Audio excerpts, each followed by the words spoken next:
Hi. Okay. Welcome. It is time for us to call to order this Town of Ulysses Comp Plan Steering Committee meeting. It is January 8th, 2025.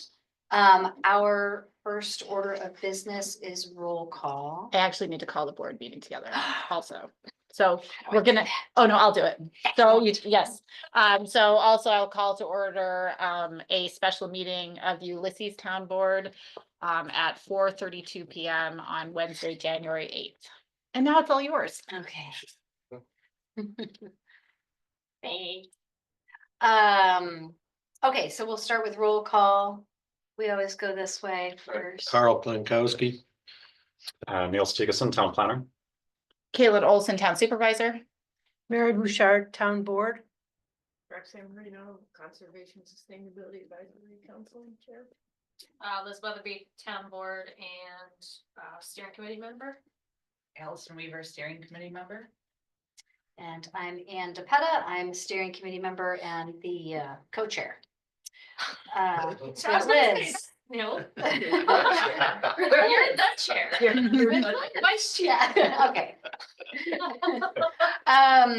So our first item on the agenda is reviewing the agenda. Does anyone have anything to add or?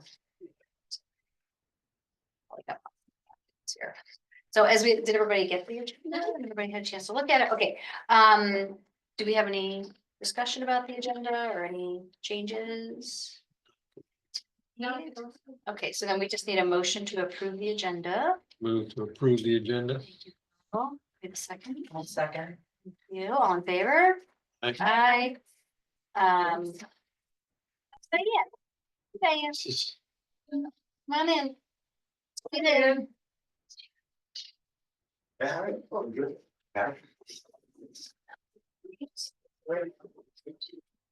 All right.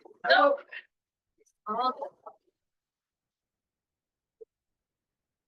Here. See ya. Did roll call already. Do you want to tell us who you are? Yes, Diane Cohen, late citizen. Committee member, late citizen. No, you don't want to be a late citizen. We just approved the agenda. You okay with that? Yeah. Aye.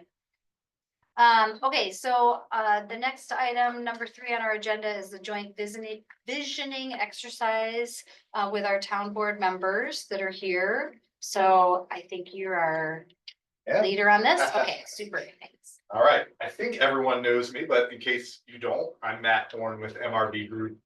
I'm on the project team along with my colleague Angelina White and a whole bunch of folks behind us who do the lion's share of the technical work on this.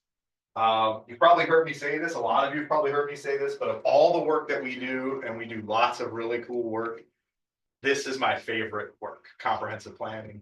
And this piece of comprehensive planning is my all-time favorite piece, right? So maybe dating back to the interview or to the proposal that we submitted, we said there are 2 rules of comp plan, 2 foundational principles of comprehensive planning. Get the big things right, and not everything's a big thing, right? Get the big things right. This is the biggest thing you're going to do, part of this comprehensive. Everything else that happens flows from this, right? So for the rest of this planning process, when we put an idea on the table, when we're analyzing a piece of data, when we're trying to arrive at a conclusion, we're going to ask ourselves, how does this advance us toward our vision? How does this proposal or idea align with it? It's a foundational element it is the foundational element of the comprehensive plan. And so it's critically important. We always talk about, on our team, we talk about Einstein, and he said, if you gave me 60 minutes to solve a problem, I would spend the first 55 minutes defining the problem, right? Making sure we're asking the right question. And so this isn't the problem, but it is the goal. This is the ideal state of Ulysses 15 years from today. And so if we do everything right, or if we put our shoulder into the plan, then Ulysses is going to look a lot like the vision statement that we put on paper generated from this exercise. Anybody here read or watch anything from Simon Sinek? You know who Simon Sinek is? He wrote a book called Start With Why. And I've used it as the basis for my strategic planning exercises for a long time. The centerpiece of Start With Why is an idea that he calls the golden circle. Start by saying, I'm not for hire as an artist, so I can't come to your home and do this great work I'm going to do here today. I'm also not a calligrapher, so you're not going to get a handwriting sample from me or anything like that. But I'm the only one who has to read this after today. So what Sinek says about the golden circle is that Sinek says 100% of the people in the world and the organizations in the world know what they are supposed to be doing, what their organization is there for, what their job is there for. If you're a police officer, your job is to keep the community safe, to perform door checks and write speeding tickets and catch criminals. If you're a public works person or a highway person, you might be filling potholes or plowing snow today. That's the what. That's what we're going to be doing when we go to work. And like I say, I think Sinek is aggressive at 100%. I've certainly known some people who don't know what the heck they're supposed to be doing, but we'll take his word for it. The second ring, about 75%, about 25% of firms or people know how they're supposed to do it. And how relates back to your core values or your governing principles or your planning principles. And so if a core value of ours was environmental sustainability, then we might treat plowing snow or treating the roads a different way than if our whole objective was just to get a clear piece of asphalt cheapest, right? If our core value were the cheapest place to live in the Finger Lakes, which I don't recommend, but if that were your core value, it would run in conflict with a lot of environmental sustainability things, right? And so how are your core values, your planning principles, your governing principles, what defines you as a community, right? He says 1% of the world, 1% of the organizations, the people in the world know why they do it, right? Why are you on this board? Why did you run for office or seek appointment? Why did you come in here this afternoon on a cold day? You could be sitting by your fireplace with a cup of coffee. Something brought you here, and something brought you to Ulysses or kept you in Ulysses. And why, again, is not the lowest tax rate. You might have run for office saying we're going to be responsible with it, right? But that wasn't why. That wasn't why. That gets to something, that gets at something. The lowest tax rate is a what? Fiscal responsibility is a how. But why? Why do we need the lowest tax rate? Or why do we need to be responsible with taxpayer investment? Right? And so what Sinek suggests is you start here, right? And work your way out. And he talks about this in terms of connection with the people that you're trying to reach. So starting with why, if we decide that we want to protect the bounty of the Finger Lakes, that is critical to us as a community, that's a why. We want to protect the bounty of the Finger Lakes. How is through environmentally sustainable practices, and what is we're not going to shovel a bunch of salty snow into the lake, right? We're going to find better ways to do that, right? So he suggests the reasoning for this. He talks about biology. He says, if you slice off the top of my head and look down into my scalp, you'll see the neocortex, which is the newest part of the brain. The neocortex lifts your arms and runs and laughs and claps and talks. The neocortex is responsible for speech, communication. In the middle, you'll see the limbic. The limbic is what they call the monkey brain. It's the oldest part of your brain. And the interesting thing about the limbic is it's incapable of speech. It's incapable of communicating, right? Of verbalizing. And I drew it wrong. This is your head. This is your neocortex. This is your limbic. And what he says is that people make decisions based on limbic impulses, right? People make decisions when you talk about, if I asked everybody here, do you love your husband, wife, partner, children, mother, father? Everybody would have someone they love, right? Hope so. It's Christmas, for goodness sake. So everybody has someone they love. But if I ask you to write down the definition of love, you would come up with as many definitions as there are people here, because love comes from limbic, right? You're connected to this person, you're drawn to this person. You can't verbalize why, you just know it. When people say, I spoke from the heart, or I spoke from the gut, what they mean is, I spoke from the limbic. I don't know why I did it. I can't verbalize why I did it, but I have a purpose. They're my central being. And so if people are making decisions based on their limbic, then we got to get the limbic, we got to connect on a limbic level with people. We got to connect at why. And the reason we have to do this is because anybody paying attention to places like, has anybody heard of the town or the village of Odessa? Have you seen the village of Odessa in the newspaper recently? And you've seen why? They're talking about dissolution. And they're talking about dissolution in a much different way than some place like Seneca Falls talked about it. Seneca Falls talked about it for efficiency and for and the words out or judgments out as to whether they got there or not. Lions, same thing. We got to get more efficient. We got to use taxpayer resources more effectively. In Odessa, because nobody wants to run for office, because nobody shows up. That's it. And so this board is ready to turn out the lights, and they're making headway on it. But no one is connected enough to the community to say this is important to me. And that didn't happen overnight. That didn't happen over an election cycle. If you talk to the current mayor, someone cajoled him into running, right?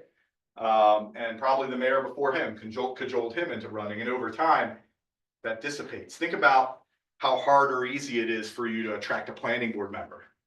When you've got a vacant seat on the planning board, or a zoning board member, or a steering committee member, or a focus group member.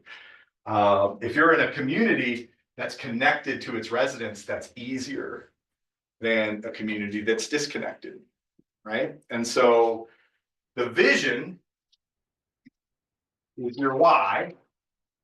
And it's important because looking at the data that we've done so far for the comprehensive plan, Ulysses is one of the few places in upstate New York that's not shrinking dramatically, right?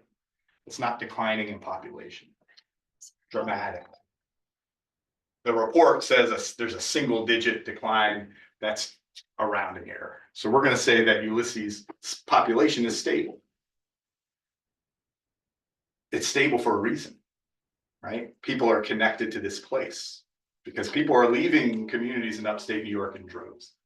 And so what a well-stated, a well-crafted vision statement says to your community is, this is the kind of community we want to be. I just got finished telling you that the limbic is impossible. It's impossible to generate speech or vocabulary from the limbic. We're going to have to do that because we're going to have to put what's in your heart and in your limbic and in your belly about Ulysses on paper so that we can communicate to the community. This is the type of place we're trying to be. This is the type of place that Ulysses wants to be 15 years from now. So that the people who share our core values and our vision will stay. And the people outside of Ulysses who share our values and our vision will come, right? That's the way we're going to stabilize population or keep stable our population. That's the way we're going to grow to the degree that we want to grow. Your vision statement is your outward expression to the world. This is who Ulysses is. This is who Ulysses wants to be moving forward. So with that, I circulated I asked Niels to circulate a questionnaire that we're not going to go question by question on today. But it gets at the why, right? It gets at why you're here, why you got up this morning and came in to town hall. So you got some sticky paper in front of you. I would ask you, think about why you chose to live in Ulysses. If you have lived here your whole life, I'm looking around at you all. I don't know everybody personally, but I imagine that the people around this table are mobile. They can certainly go wherever they want to go. You can be someplace else if you choose to be there. This guy came from San Diego to here. He gave up 75-degree days in December for 75-mile-an-hour winds. They have those things too. So if you've lived here your whole life, why have you stayed? And if you moved here, why did you come here? Take your sticky paper and write a phrase or either for somewhere between 1 to 3 words. 1 to 3 words. So we're going to be very succinct today. 1 to 3 words. Niels, make sure you write yours down too. I don't lose Niels. Anybody who can't find their sticky paper, let me. Just one? I have pens too, if anybody needs pen. Thank you. Here, I have. Wait, so we only get to pick one thing or? 1 to 3 words. 1 to 3 They could be words. 3 different concepts. Be creative. Hey, thanks for that. I was like trying to connect. with you. Yeah. Oh.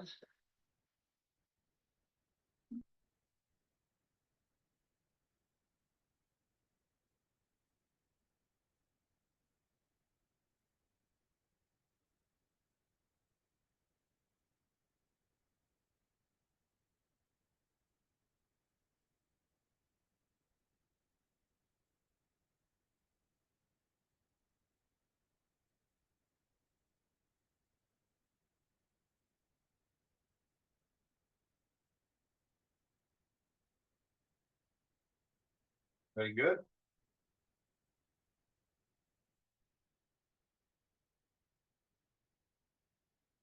This is a fun one, so I'll let you read your.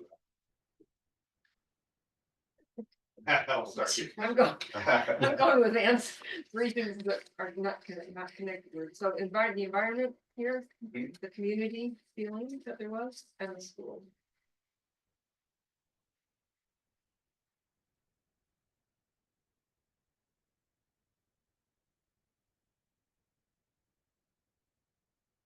I wrote down connection, but what I really meant was between communities, Yeah. straddles between Ithaca and between these. It's 3 words. I know. And that's where I stopped. A lot more explanation. I wrote family and community.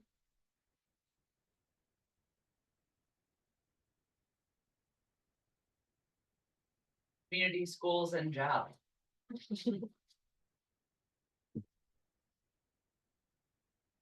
Natural beauty and space.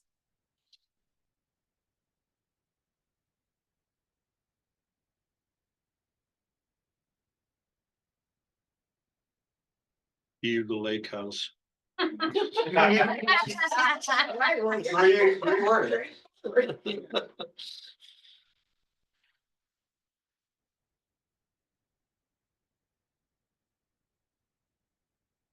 I did not write anything down. I'm not a resident, so I don't think technically this applies, but if you want my opinion, like why I chose to move out this direction in New York was for new life experiences.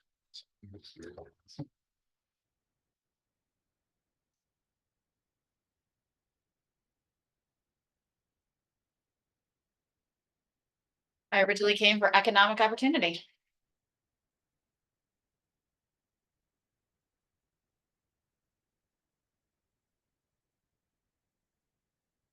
And I think most of mine have been covered, but employment, scenic beauty, and reputation.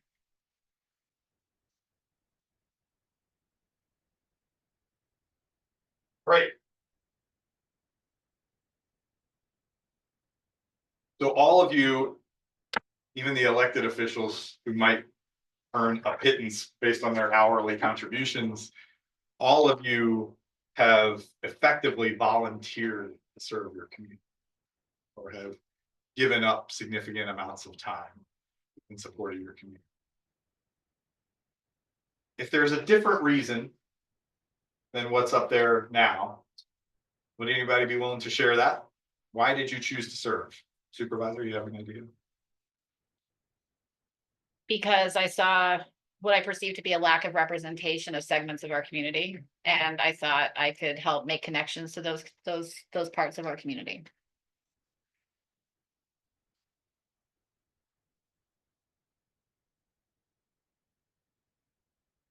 Oh, great. Arm twisted?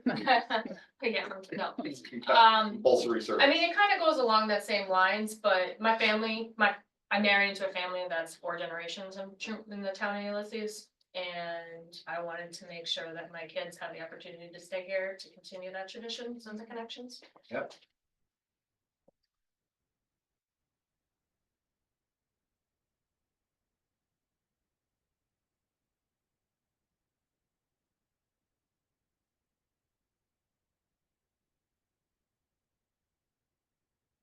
I can go. Yeah. Both of my parents grew up, where I grew up. My dad was on the town board for 100 years. My mom was the town clerk. It was kind of instilled in me as a kid that you gave back to the community. Owning a business here, this was an opportunity to be connected to this community in a different way that I have not been at this point. Here I am. Anybody else want to share? Well, I'm a retiree with time on my hands, so I figured out how to volunteer. You can ice fish. Why'd you do this instead of ice fish?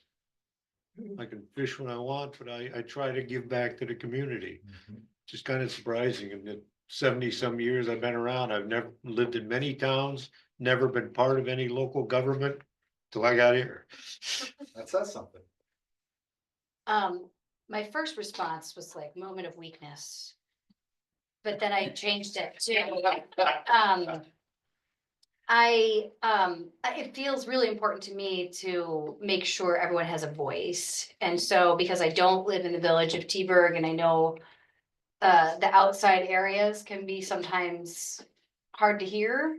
And so I think that was my hope and kind of throwing my hat in was, or my name in the hat was just to be like, maybe I can be a liaison between people out, you know, that are maybe not often heard. Yeah, it's great. I've actually been involved in the town for a hugely long time, and so I originally joined committees when I came here, and then I saw that the same thing, there was a certain way everything was run, and there were voices that weren't being heard and changes that could be positive, so I got convinced to run for office. Yeah. Multiple times, and including when there were big environmental concerns. I'm an environmentalist, environmental scientist by background, and so I just love this town, and I'd like to see the environment stay the way it is and have everybody be able to enjoy it. And also I have been very involved in sustainability work for my job, and I'm very interested in it for the town, so I'm on it for this committee, particularly with that as a focus. That's great. Anyone else? Mary. Easy. Mary, she was hiding in the corner, hiding in plain sight. So I,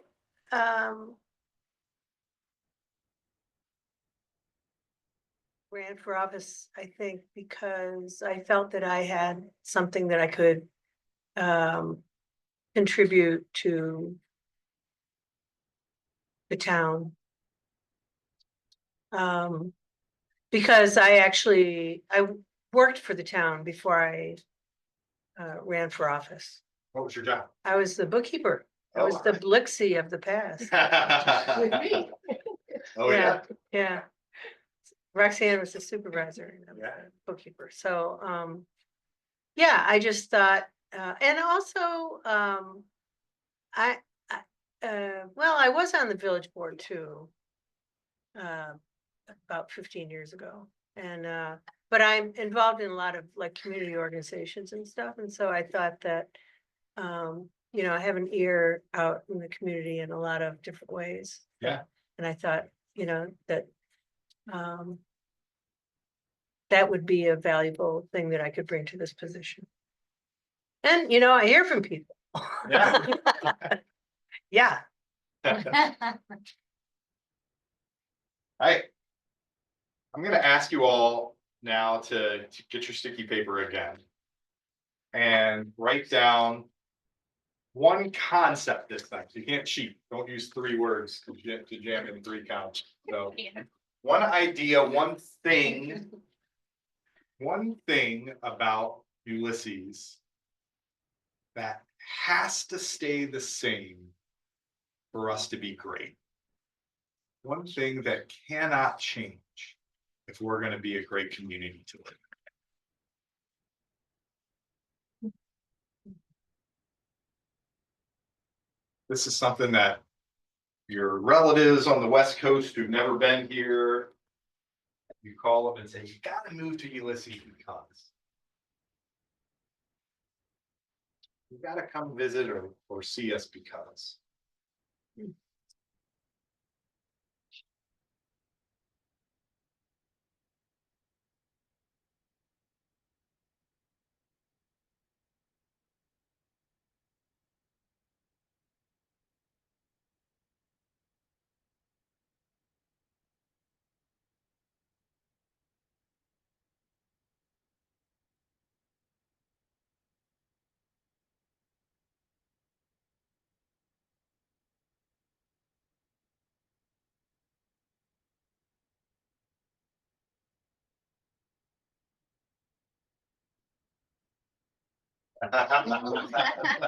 Preserve our natural.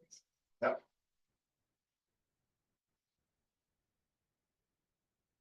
I said environmental quality. So I said community character, and I don't necessarily mean that as like the makeup that we have now has to stay exactly the same. What I mean by that is I often refer to the town of Ulysses as Cheers. Because everywhere you go, we know everybody's names. And I love that about this community, which is one of the reasons I had suggested we move back up here, because that's not the town that I grew up in. So, I mean, that's what I mean by Yep. So the people, the diversity, that has to stay. I didn't come up with one word. yeah, I wrote down keeping a small town feel while being open to progressively moving forward with change and being in a community that's open to changes for the better.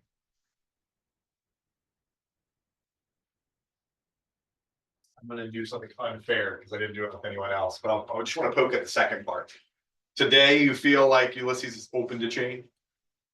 I do. Good. All right, just wanted to make sure that that wasn't something that we had to fix. That's something that's working. Yeah. Good. I might have cheated again, but I think he didn't say we did one word. No, not one word, just one Alright, concept. so, but unfortunately, I started with a couple words and then I added some other words. So I started with natural spaces and resources, and then I added concern for and love of natural spaces and resources. So not just that we have the natural spaces and resources, Oh, but Yeah. the community here loves the community here. I'll second that, I'll add that into mine too. Yeah. I know what I was adding things, not just in down. And we're back to. They didn't get that way by accident. People are paying attention to it. Yeah. Yeah. Yeah. Being a lakeshore person, it's a little bit different slant on life. To be able to still use the property you own. Because some of the regulations coming in are really stepping on the ability to use the property you physically own. So that sounds like something that is heading in the wrong direction. It's okay today, but if it gets worse, it's untenable. Is that where you are? It has the potential to make properties essentially unusable. Yeah.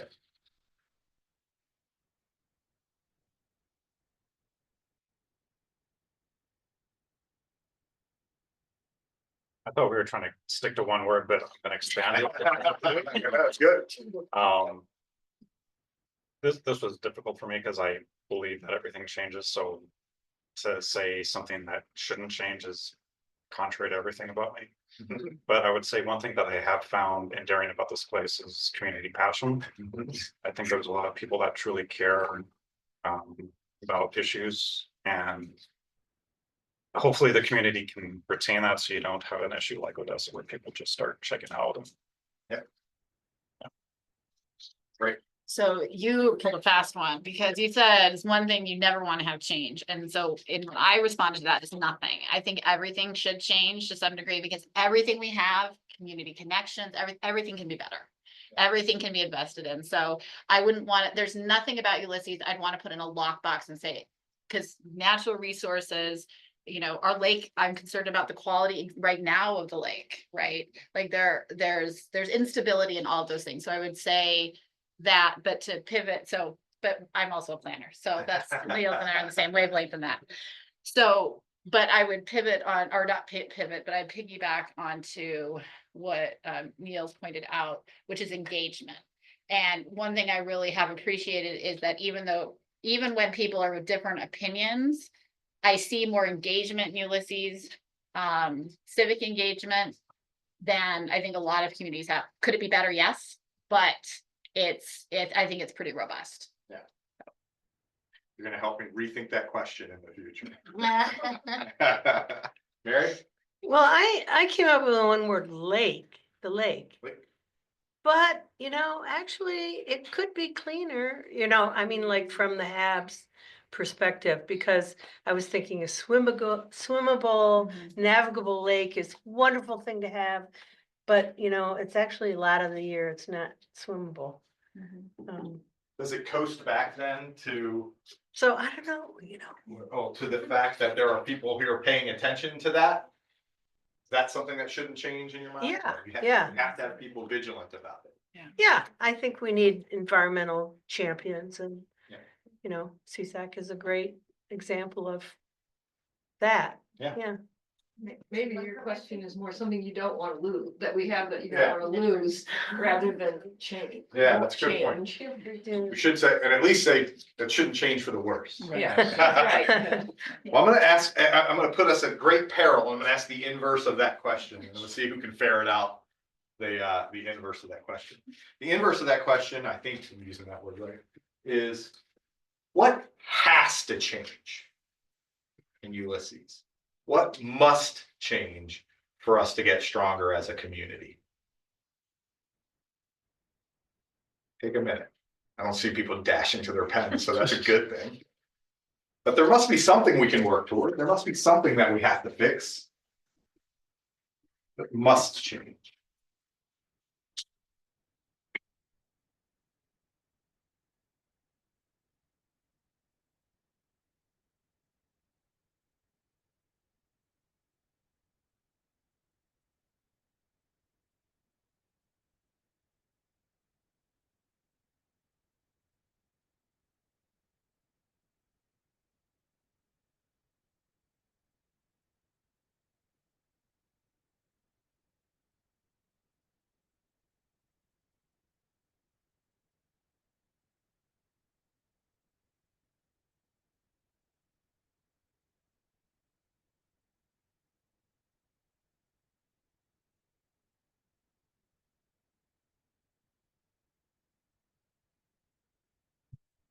Okay.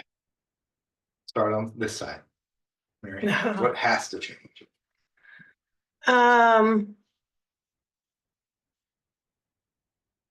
Well, you know, in a way, this is like a conundrum. I was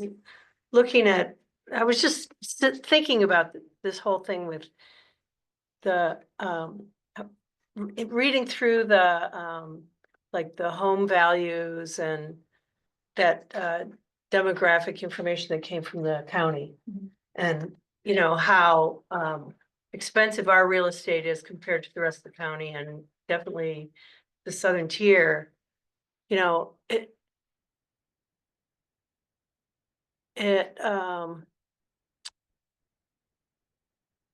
seems to me it's difficult.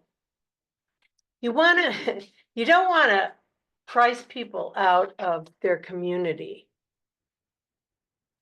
But if you don't allow for expansion, then that's what happens because you have a desirable community and limited housing.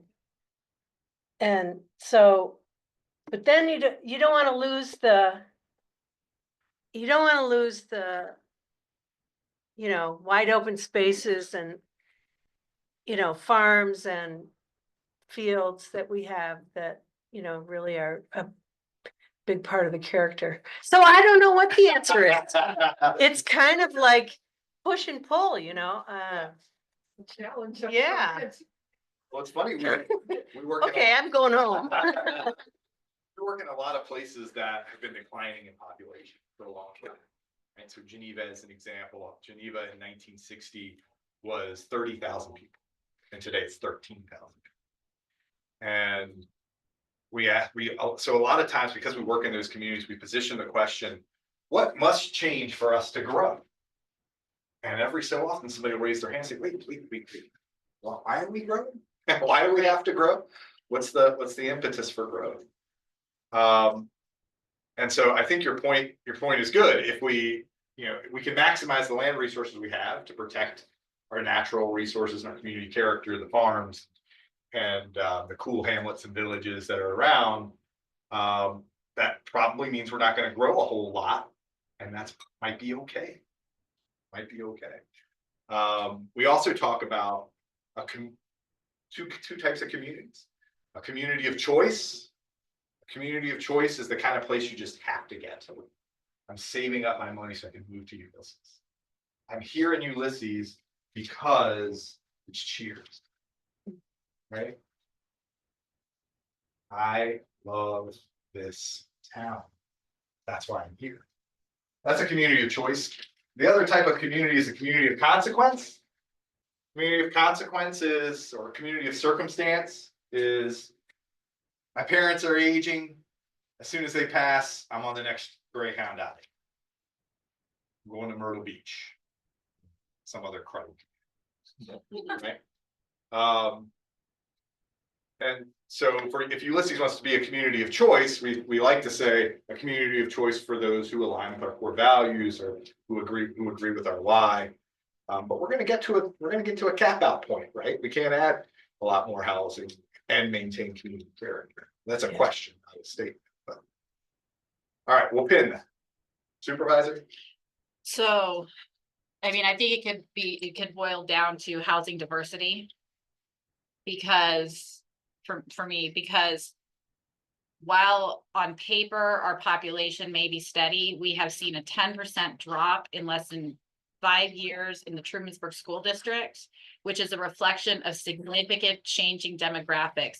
I am grateful for new residents who moved to our community, but we are seeing older populations move into the community because of any number of reasons. We're a great place to be.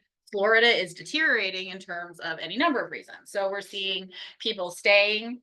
And I know it's harder and harder for families to access our community. And so I see that as potentially truly long-term threatening a Cheers environment, where I think part of what drew me to Ulysses, we came before the housing bubble happened here.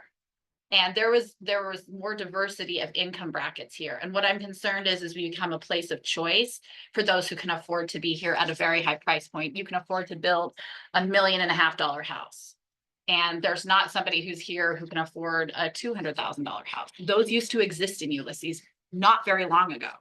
And I'm grateful the community is increasing in value for any number of reasons, but it also concerns the people we are losing because that has a serious trickle down effect to our we're becoming we are a childcare desert because home providers are disappearing because in many cases, and I've talked to them, they can't afford to keep up here. And so that I think housing diversity is something a trend we need to change in order to keep our community vibrant. Yeah, you saw the numbers in the economic base report. The average homeowner in Ulysses is Cosgrove. They're already priced out of their house. The average homeowner is already priced out. Right? Forget about the low income homeowner. Niels, what has to change? Since everything must change, what's one thing that has to change? So there's at least a thread on this side. Yeah. The term I used was increased community investment, and what I mean mostly is something has to change so that the town can increase its tax base. Mhm. Most of that, as a planner, I've seen that mostly in non-residential development. That's where you get the greatest, where a community gets its greatest tax bang. But if it continues on the course that it is, you're gonna lose the people who've been here the longest, who are gonna continue to get outpriced. Homes are gonna get more expensive. If you have a no growth attitude, homes are only gonna become astronomical in price, and people are gonna start leaving. Or it's gonna be a community of only haves and no have nots, and it's that the community that Ulysses wants. So there's a lot of services that the town provides, and I think the community would like to see even more. But it's struggling financially. So it's gonna have to cut costs, you know, something's gonna have to give, and I don't think the community wants to see less, I think the community wants to see more, so more investment needs to happen somewhere. That's the typical answer to why we have to grow. Right? Is the average person in Ulysses can't afford the services we're providing today. So either those folks are gonna go, the average folks are gonna have to go. Or we're gonna have to stop providing some services, which means our value proposition is eroded. And the people we wanted to stay won't stay. Sir, what has to change? Well, I think it's color, I'm new to the town. I've only been here 3 years. But water resources for a good part of the town are an issue.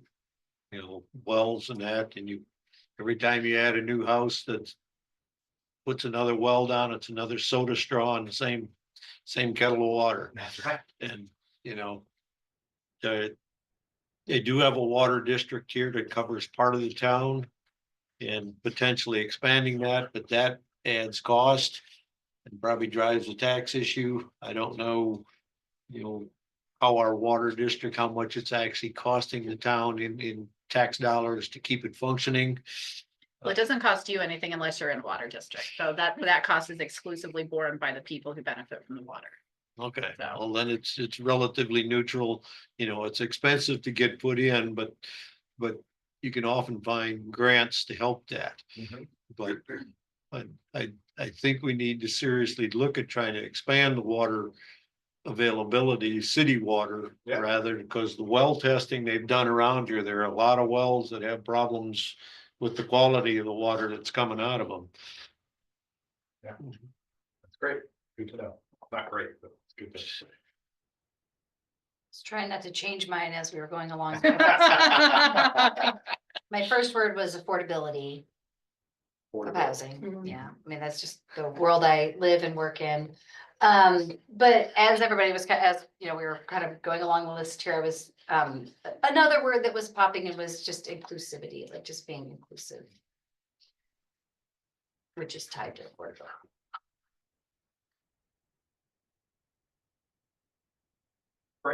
Thank you.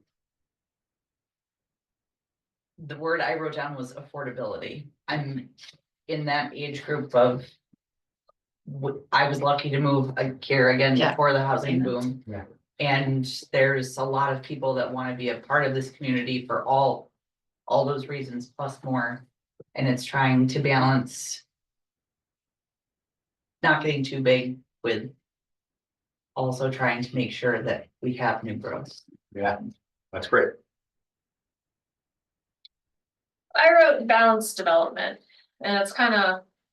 There's been a lot of discussions about housing and affordable housing and housing diversity. I think there are some opportunities in certain locations, maybe I should say smart balanced development. Where there might be some opportunities for. I'm not thinking like high industrial facilities, nobody wants stacks in the town, but there might be some. Targeted industries that could continue to support the town to be able to provide some additional tax benefits out, so it's not just all falling on the residences. and balance so that we're not taking away all of our open space by giving landowners some choices on what to do. The more diverse tax base.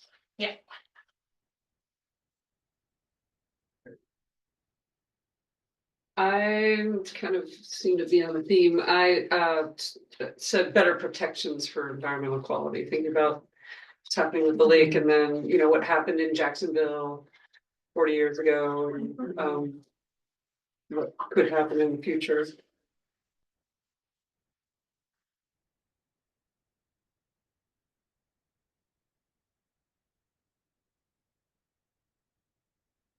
So this is something that. Must has to change. Must. Well, I think, I'm actually interested in when we get to the discussions of all these things, are we really different? Is it a bigger picture thing that's causing affordability to skyrocket? Is it things that we're doing now? There's a lot to it that I feel like I'd like to understand better there, and we agree with all that, but what I was thinking is just from the length of time I've been here, which is like 39 years. Is we should better break down barriers of misunderstanding and, you know, better communication across, I don't know if it's exactly groups of people or demographics or something. When I first came here, it was like if you weren't local here and lived here your whole life and you didn't really have anything to contribute even. And I mean, it's not, I don't think it's quite like that now, but there are definitely views that people have preconceived notions based on where you work, what your education level is, what kind of values you might espouse for the community that perhaps put you into you know, silos that haven't been in the past really constructive to dialogue that can really, you know, make this kind of planning work really well. So Right. I think that still needs to happen. That's great. So communication kind of across divisions. Or perceived divisions, they may not even be the divisions that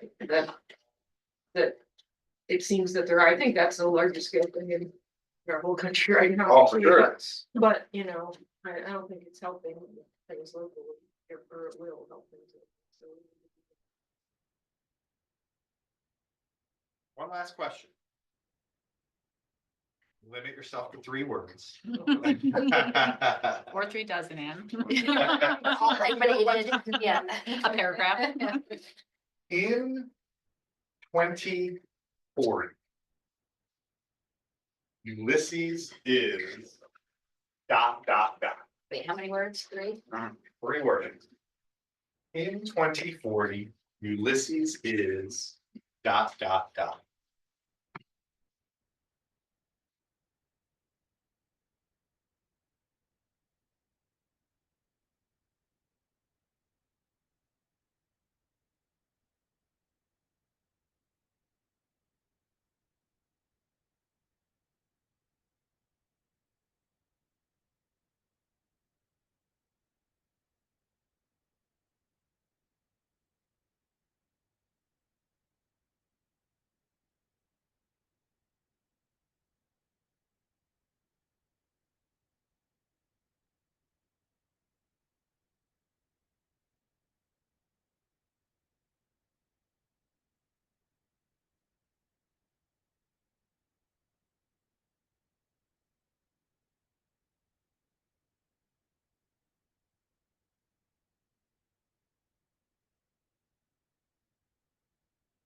Have a chair.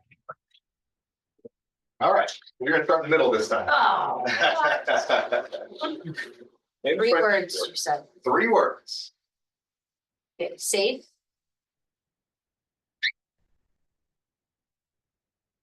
Clean, meaning like. Environmentally, Clean. And, driven snow, yes, and involved. evolve. Involved, Involve. All right. I like evolved too. yeah. When you say involved, you mean people are Community. plugged in. Yes. Yeah. Great. I have vibrant, accessible, and diverse.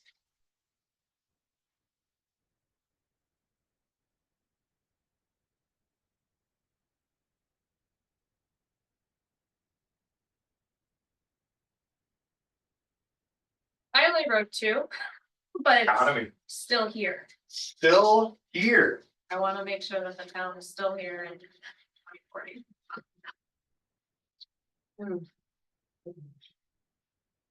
I said inclusive, peaceful, and engaged.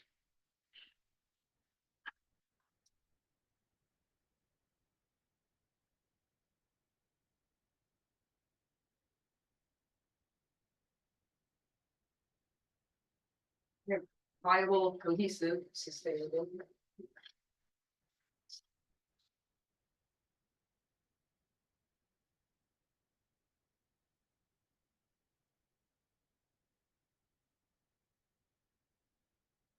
And thriving, affordable and peaceful.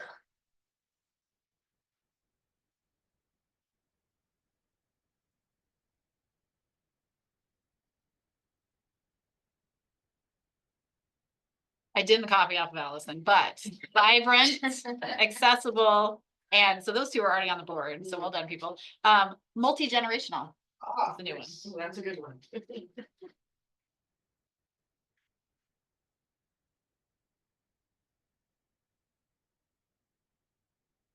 I said sustainably prosperous.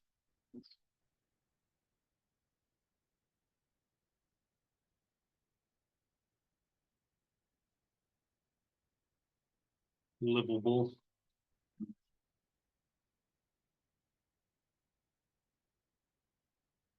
Little. That says it all. All right. This, you may have seen, you probably have, because you all been working hard at this for close to 2 years. This is the vision statement from the last comprehensive.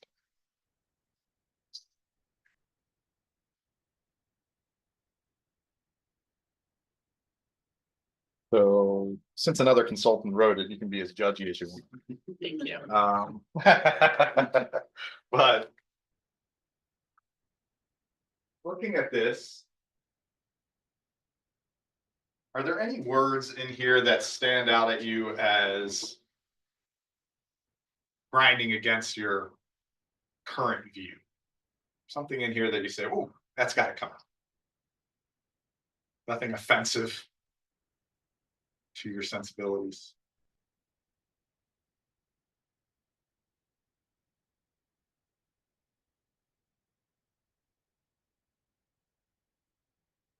I wouldn't include now revitalization of the village in there. Mostly because the town doesn't do land use in the village anyway, but I also don't think the village is in that position of need. I think the hamlets, definitely still, need, investment, and I actually wouldn't use the word revitalization, I would do investment. Because I think my perception of the hamlets is that they are very vibrant. And they could use more support. That's great. Thanks for that. I think if you're looking for input on how to craft one or to propose one to the town, my gripe professionally is that vision statements should be written in a tense looking forward, not Present.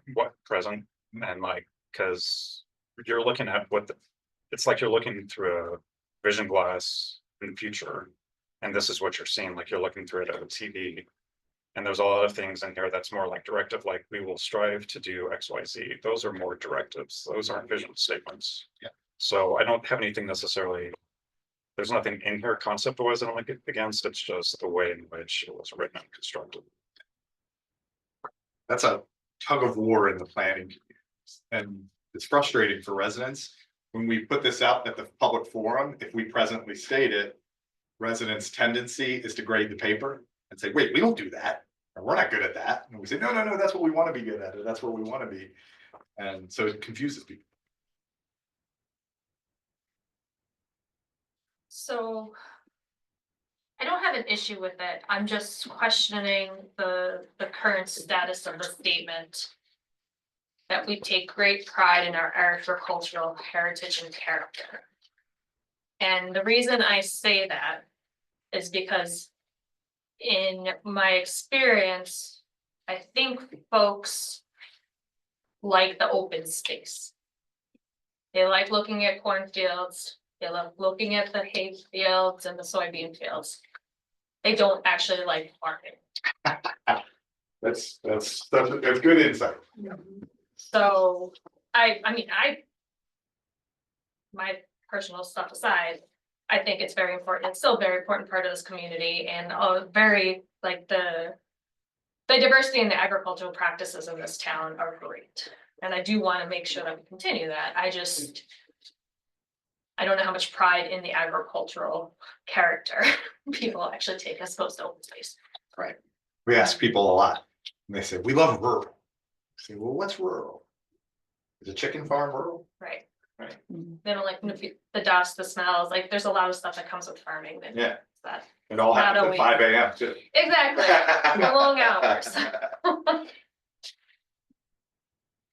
I don't know if this is really an appropriate thing to include here, but it just kind of occurred to me when Niels was sharing his thought on this. But I guess one question about a visioning statement, and I've never been on the comp plan steering committee, so I guess the question really is, do we want people to read it? And do we want people to be interested in this vision statement? And for me personally, I kind of want to stop reading about halfway into the first sentence. And so that's really just wordsmithing, and it might be just me. Yeah. But I think that there's a voice that is maybe missing from this, which is just makes me want to be like, oh, I can't wait to read this. This is interesting. But Yeah, you're right. It's supposed to evoke passion, right? Excitement about the community. Yeah.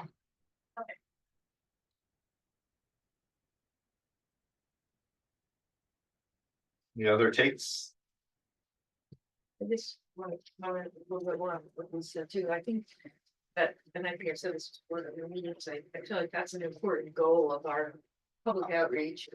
Everything is to try to figure out what, because that's always come through in both of the comp plans we've done in the past and everything that people, value agriculture as a practice that happens here.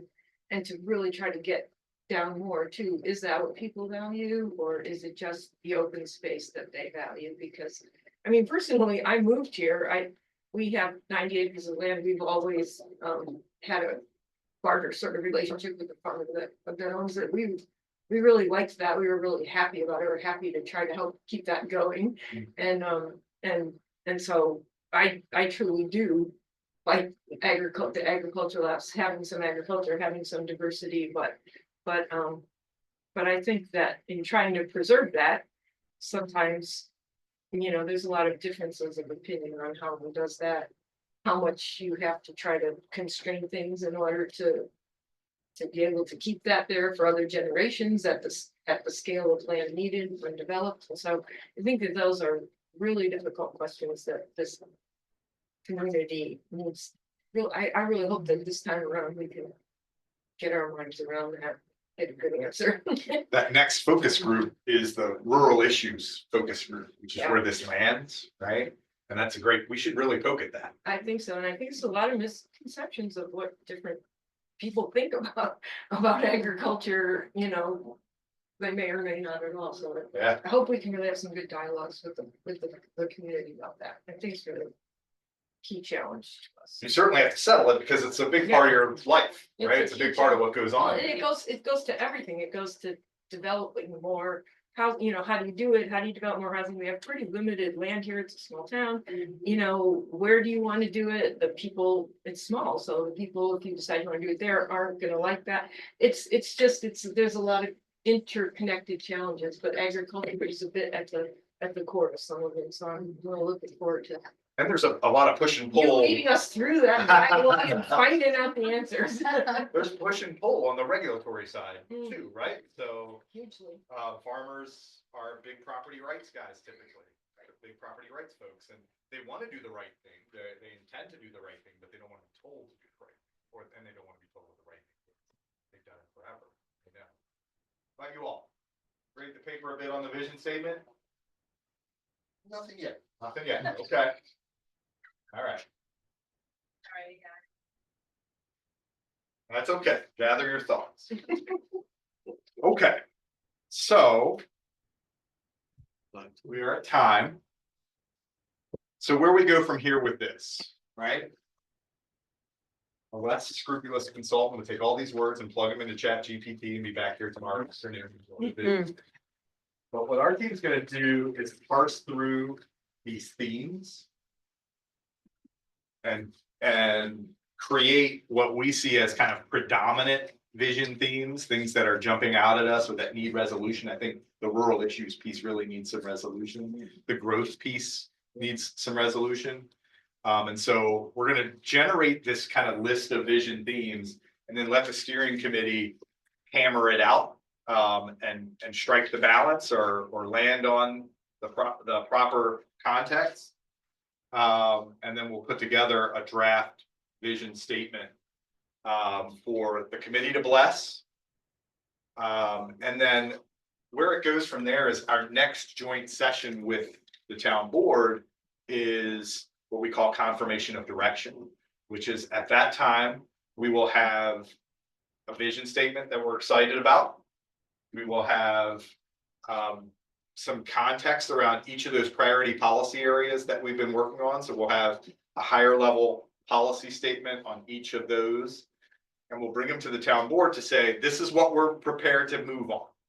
This is the direction that the steering committee is going to go. And the town board will help us turn wrenches on it, sand around the edges, tell us to get out and come back in 6 months with better ideas or whatever their pleasure is.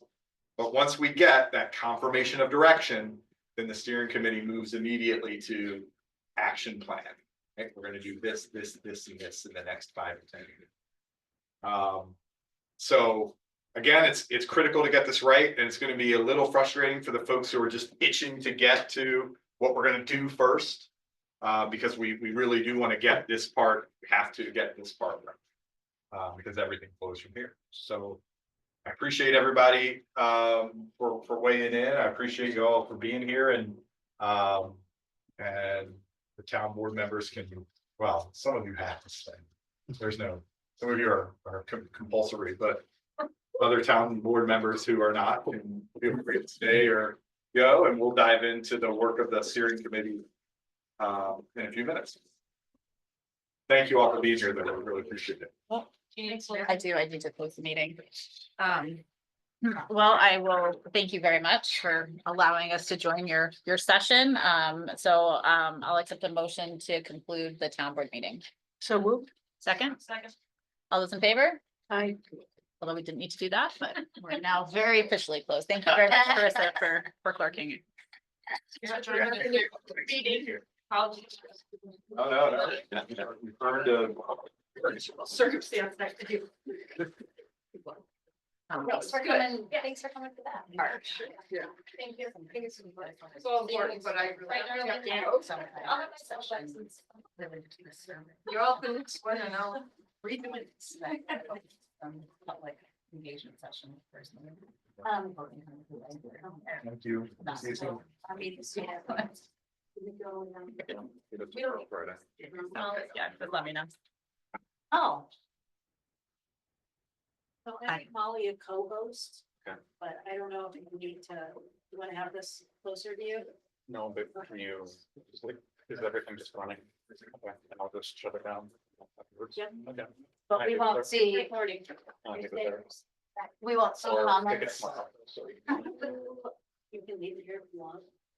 we won't see chat, but I guess Molly will see it. I'm doing this here because I made a meeting. Thank you. Are we ready to carry on? Just take a break or anything? Yeah. You all want to? I need just 2 minutes to set up, but Okay. Think we'll break before we- Okay. So, thanks for that. Next on our agenda is the approval of the past minutes. So did everybody get to see our last set of minutes? Okay, were there any changes or corrections needed for minutes? Oh, me. Okay, trying.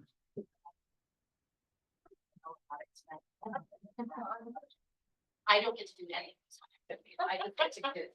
Yes, drive back. No, that's fine. Have fun. Thank you. So if there's no changes or corrections to the past minutes, we'll just need a motion to approve. Motion to approve. Second. Thank you, all in favor? Aye. You want to come up and join us, Mo? You wanna come to the table? Come on up. Get on camera. We don't want you to feel like an outcast or anything. Well, I have no problem getting. Just. All right, so the minutes. Excellent. You obviously okay? I'm okay. I don't know if the deer's okay. Great. Your truck? No, my little pot.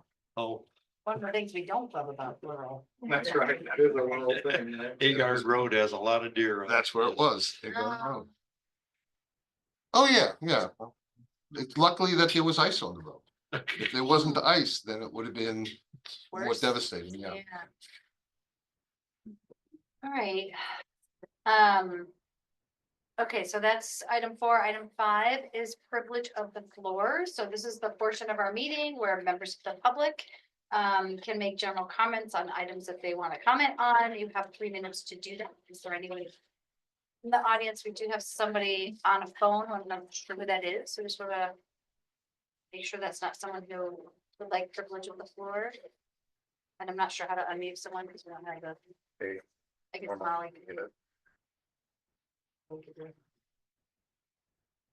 So I think that means we can move on. Yep. Okay, and we have to have a motion to close privilege of the floor. I'll make a motion. No. I'll second it. Second, all in favor? Aye, okay.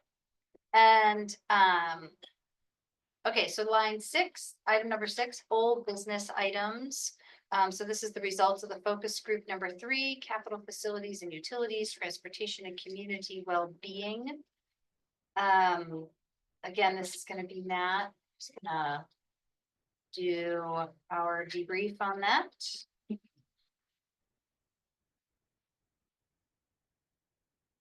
everybody get our briefing on it yet? Couldn't remember if we distributed this ahead of time, but. I just got that this afternoon, so I can send out PDFs or put it on SharePoint. So, yeah. So, another very well attended session. The focus groups have been fantastic. What does that mean very well? How many people? About 10 or 11, 12, something like that. Well, So this focus group, as the agenda points out, was capital facilities, community well-being, and transportation. So you can see we had a whole bunch of folks from a relatively diverse set of stakeholders. And so we ran them through an exercise, which we're going to run you through in a few moments. A SWOT analysis on the issues that were prevalent in those 3 policy areas. So you can see for each of the policy areas, the focus group participants identified strengths and weaknesses and threats and opportunities. On the capital facility side, the library shows up as a really powerful community asset. As does the state park system, and we hear a lot about school as a central focus in the community. Some of the challenges, we talked about those today, and these aren't typically things that show up in kind of a municipal capital facilities inventory, but the housing stock showed up as something that people are concerned about. The affordability, the age of housing. People also identified something else that came up today, water and sewer, the accessibility to water and sewer in the community, and then some dedicated spaces for teens. The threats that they identified: climate change, ag runoff, well water quality, which we talked about earlier today, overdevelopment, and the idea that a threat of extending water or sewer service means that we're now potentially opening up areas to development that have previously been natural. On the opportunity side, again, community center and creatively thinking about how to coordinate with the school district and others on use of those facilities. They looked at fire and EMS, things like EV charging stations in the community, and others. So on the capital facility side, a kind of a good list of things for us to wrestle with. On the community well-being side, the strengths, proximity to the state park, nonprofits in the community who provide a level of service that can't be provided by the municipality. The fact that the town and county do support youth programming, library again as an asset. Proximity to Ithaca, which is to say, we can get to great hospitals, higher ed facilities, those kinds of things. And a lot of stuff on here about outdoor parks and trails, etc. On the weaknesses, lack of employment here locally was a challenge. People have to commute out to work. That's something that can erode quality of life. We talked about childcare and the ability to retain families.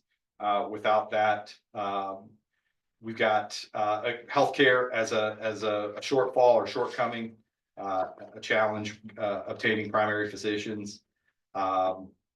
On the threat side, the fact that we're isolated, right? Rural, we're a bit rural, and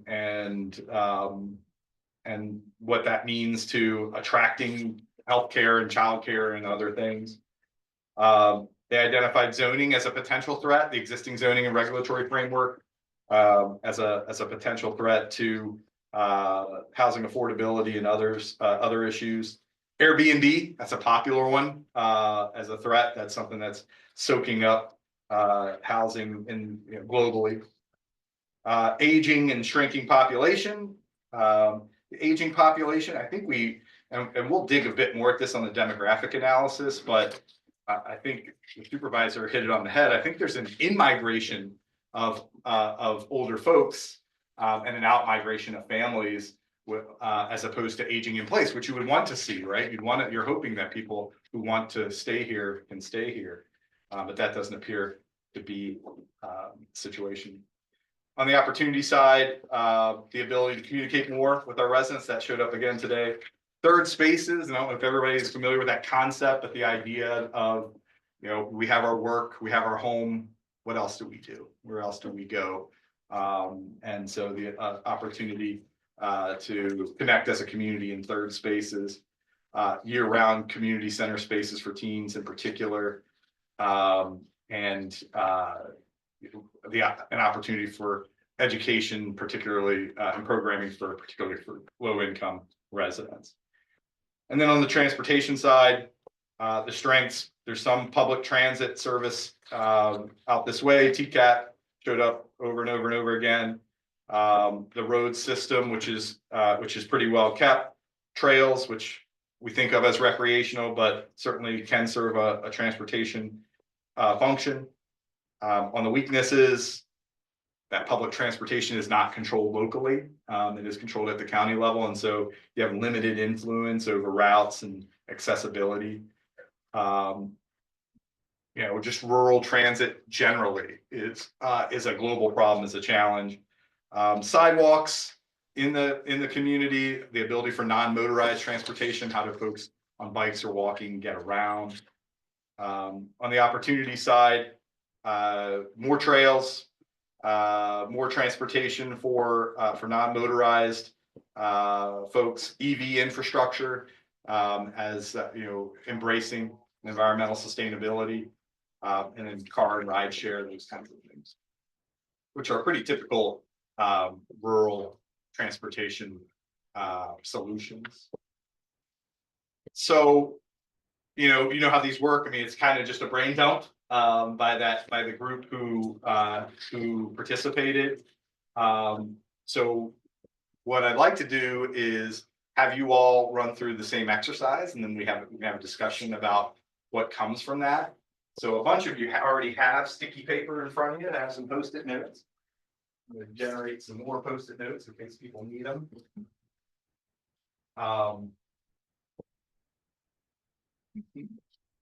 That's it. Everybody good? Good. Um. So here on hand, we have.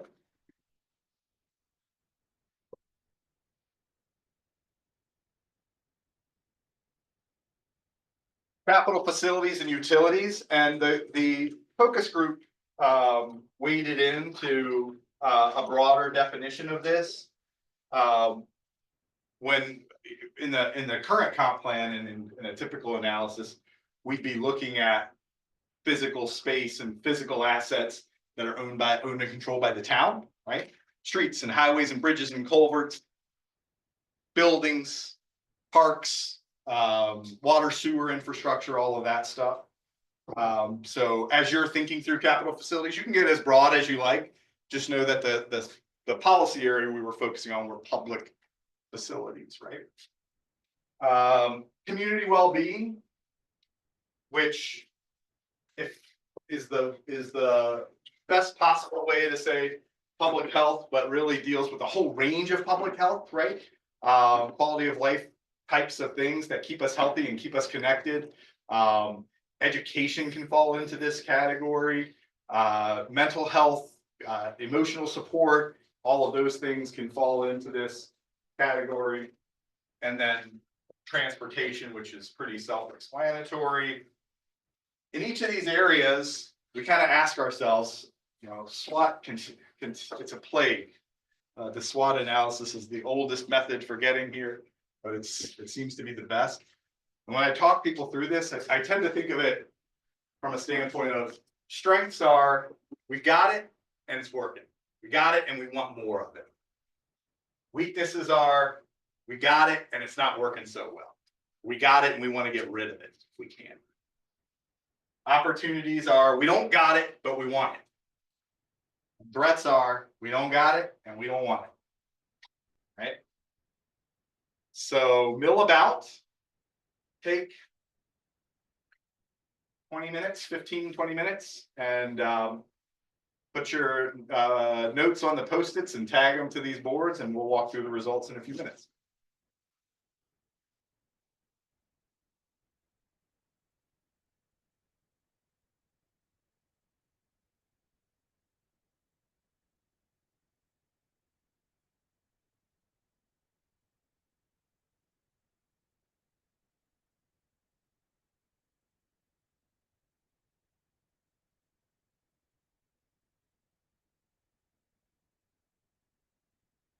I do, for sure. Good.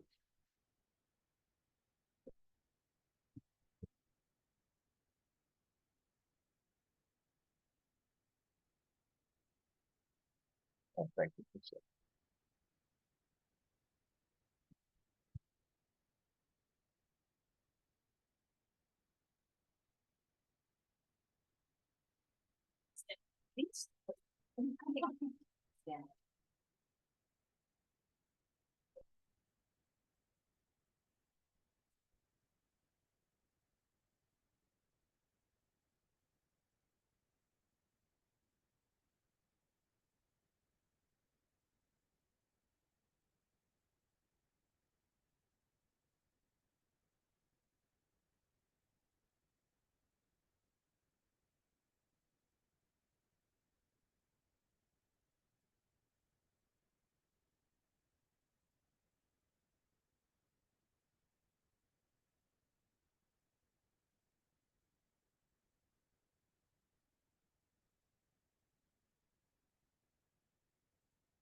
playing? or what? No.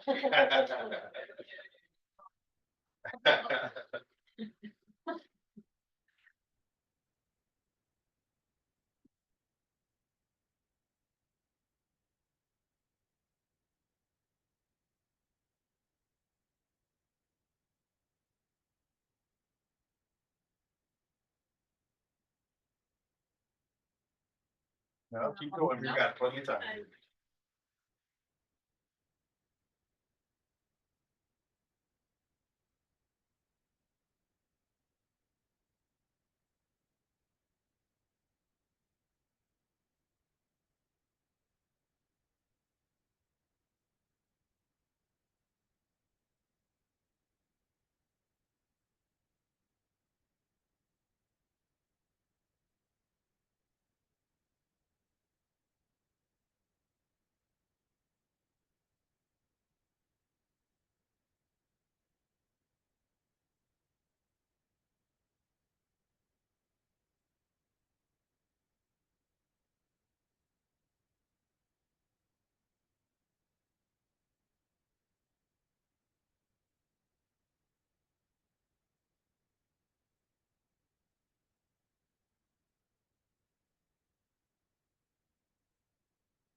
Notes?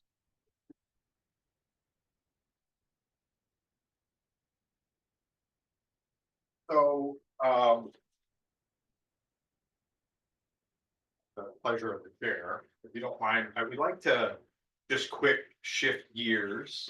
We're gonna lose Liz at 6:30, and I want to make sure we cover the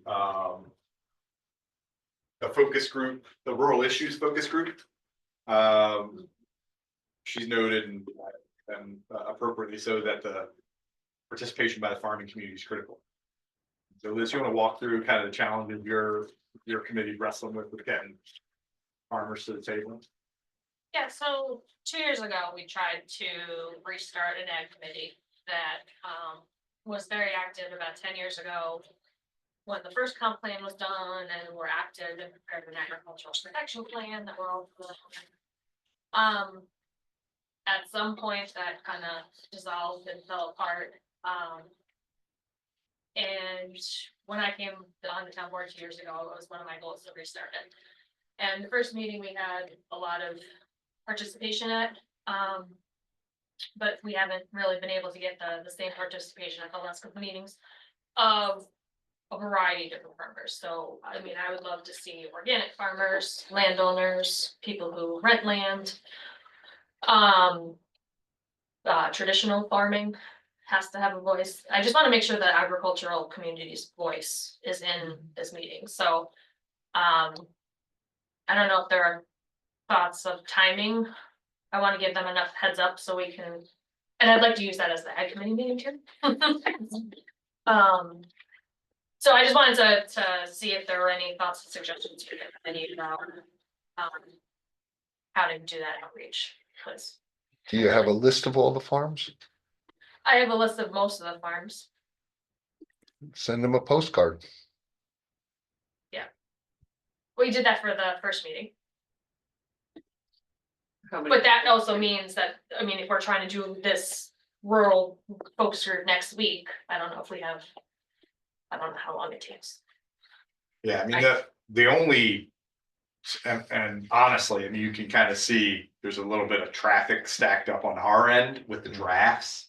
So, you know, the only urgency or alignment that we have to pay attention to is that it would normally slot into that February meeting as a discussion, like we'd be doing follow-up on that focus group. But given what we've got in drafts to review, February might be a good time to just take some time with the draft material and work through that and then come back to rural issues in March. So then the meeting could be in February, that gives us a month to do some outreach to make sure we get voices, variety of voices to come. And I mean, that timing, I think, makes sense. Cause the closer obviously we get to the spring, they're gonna get busy again, This is or they're actually. gonna get more busy again, so. Well, they're busy right now. Depending on what type of, this is like this downtime for a lot of farming, not all farming. But we might have, this is our chance to do. That's why like our January meeting 2 years ago was the most attended. And then it kind of slowed down. So to understand your question. As far, I don't know if a noon meeting or an evening meeting, to me, to reach that community, something in the morning is a much more effective use of their time of when they're going to be able to come to something. Also, they said then lunch too, right? And we served lunch. Lunch gets people out. Yeah, always serve food. They'll be here. Yeah. But it's just to Yes, we get, do. just to connect to them is the hard part. I think if we have more time, it might be something we can do. Yeah. So if, 'cause I mean, I didn't want to throw anything off with the schedule in terms of pushing this, but I want to make sure we do the appropriate outreach for this particular thing, which are not necessarily on emails like some of the other groups that we've had. Did your team handle the postcards on the first go round? Yeah, Right. and so I was gonna say, I mean, as soon as you give me a confirmed list you wanna work with, we can send that out. Postcard to them. Maybe you and I can sit down since you're on there. Yeah, as well, what is the best time of day if I'm not a farmer, so is morning better, 7 AM, I don't know, like what?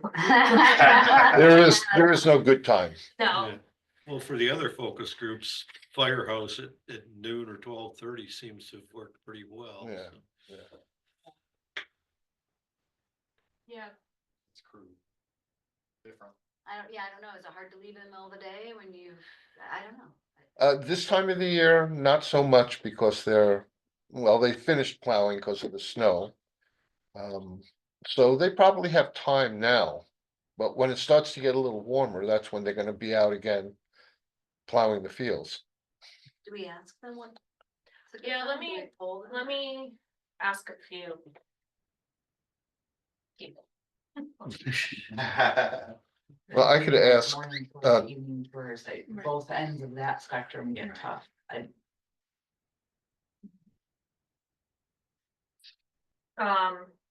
Yeah, I think we need to take a little poll of a Yeah. couple people. Yeah, if you want to do that with the And other so it's folks. not just the farming community, there's other aspects of this next focus Yeah. section. But they're traditionally underrepresented, so. But I wanna make sure that they I have think that's really great a voice. that you would do that. I think that's a great idea. Okay. And just so I heard correctly, you're thinking of doing focus group / ag committee meeting. Not really, no, I would love to, but no. Because I mean, it could be used as it to get together, but I wanna do this activity with them.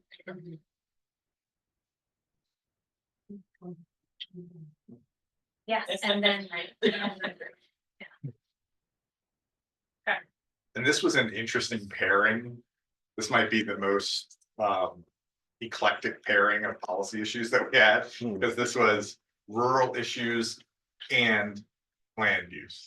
Rural issues, land use, not how rural issues affect land use. Yeah. But rural, so, this is one where we probably want to invite county planning and Niels and his team be engaged in the land use section pretty heavily. And we do have a date for that? or- We do not, Don't. we want to give some latitude to the farm community, but we're gonna shoot for February. And honestly, I mean, depending upon the population, we've got the best part of February to do it. And then we'll pick up that discussion in March, if that's okay. Great. That's all. And I think like the second, I would try, let's try to target maybe the second week in February, just to try to nail it down. Cause then the school starts going on break. Right. Yeah. So we wanna, if there are overlap, I wanna move some other folks who might be out on winter vacation. Great. Okay. So we can tackle a few of these. Start with transportation. On the strength side, someone wrote BDT. Can you tell me what BDT is? Like the trail. Sorry. Black diamond, right. That showed up obviously with the focus group as well.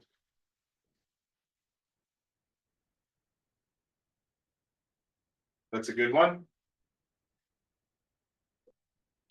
Varied modes of transportation via trails. So again, thinking about trails as a transportation asset, not just a recreational amenity. That's fantastic. Don't let me steamroll through this. So if people have questions or want to weigh in, just pop up. On the challenges side, limited public transportation outside the village. It's a critical rural issue everywhere. And certainly here as well. Trusted, affordable, robust rideshare options. Not a ton of those. Safe bike routes and bike lanes. And the TCAT route schedule, only one public transit system serving the town, and TCAT's all, this isn't a TCAT thing, but all are less flexible. The federally funded changing a TCAT route is almost literally an act of Congress.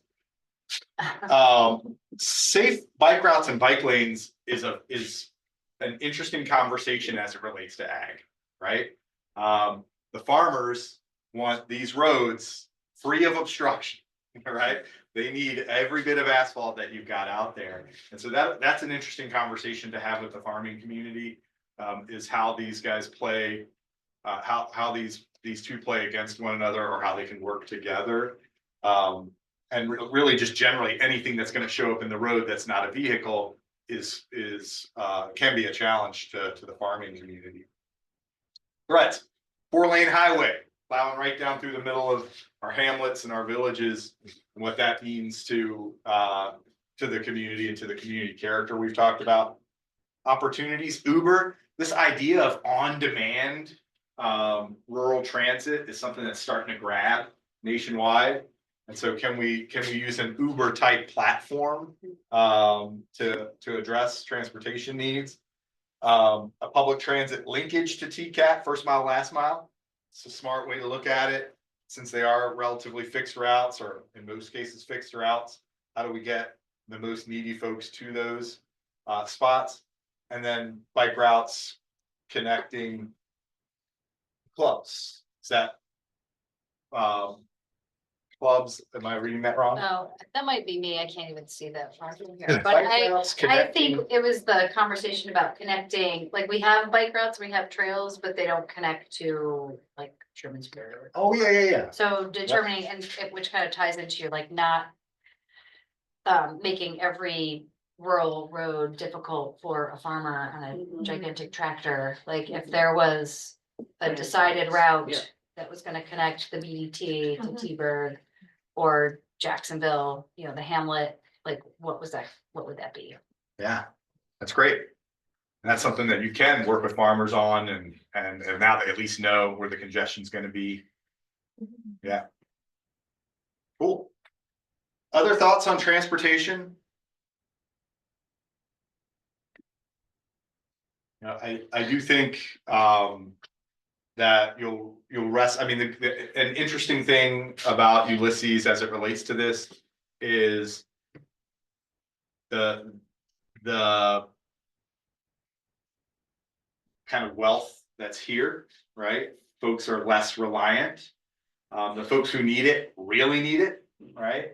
That tends to be a small percentage, but back to some of the words we saw up here about giving voice to those people who wouldn't otherwise have voice. So thinking about in this plan, if we recognize that work opportunities are elsewhere, how are we gonna provide for access to meaningful work? Part of that is economic development and doing something here in town to support that. And part of that is making sure that people can access those jobs, right? And so probably a big conversation with TCAT and others, but also developing some kind of locally generated, maybe more creative solutions than the county could do on the whole.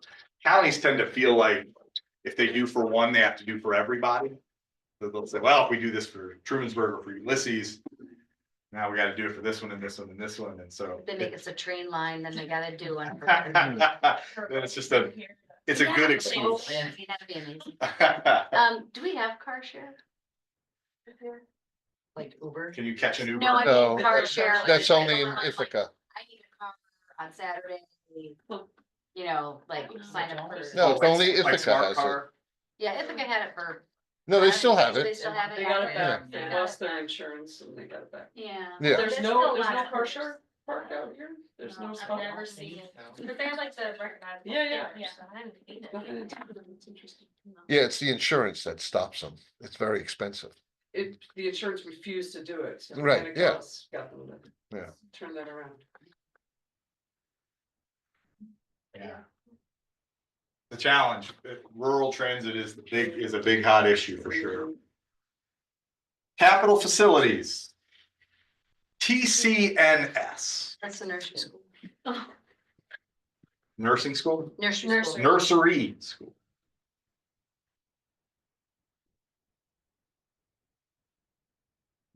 As a strength, we have the nursery school, closeness of emergency care, police, fire, EMS. Let's talk about that. Everybody feels that way, pretty accessible, easy to get an ambulance in Ulysses. Most of the time. Most of the time. I think it's gotten better since, the county started the rapid response Mhm. team. Yeah. But I know like a couple weeks ago, there was an issue and we had to call the ambulance and I was very grateful that they were only 5 minutes away. Yeah. Yeah. Good, because that's rare in a rural community. It also in the same, I didn't write this down, also in the same vein with EMS, we are also seeing nationwide a severe decrease in EMS personnel and people being able to staff. Yeah. That should probably be a Correct. threat. Yep. And the amount of coverage that our EMS is needing to provide to our local areas. I know where I lived before, they were losing EMS. The reason was mostly insurance. Because if a patient was in the truck, something happened, or, you know, they complained about it. That was it. They either had to resign, you know, or they get sued. So a lot of one ambulance service just closed up.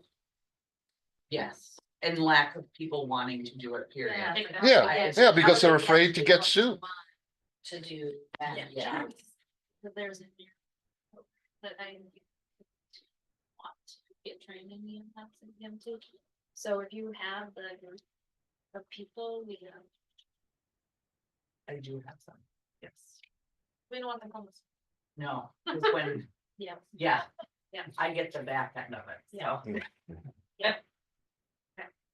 Awesome. The library. As a solid capital facility.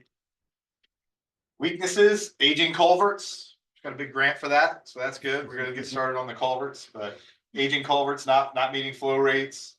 Water systems generally. Dining options are limited. Limited options to help homeowners make needed improvements. Trash, receptacles, offer trash bags at park entrance. Water quality. And more well-maintained sidewalks.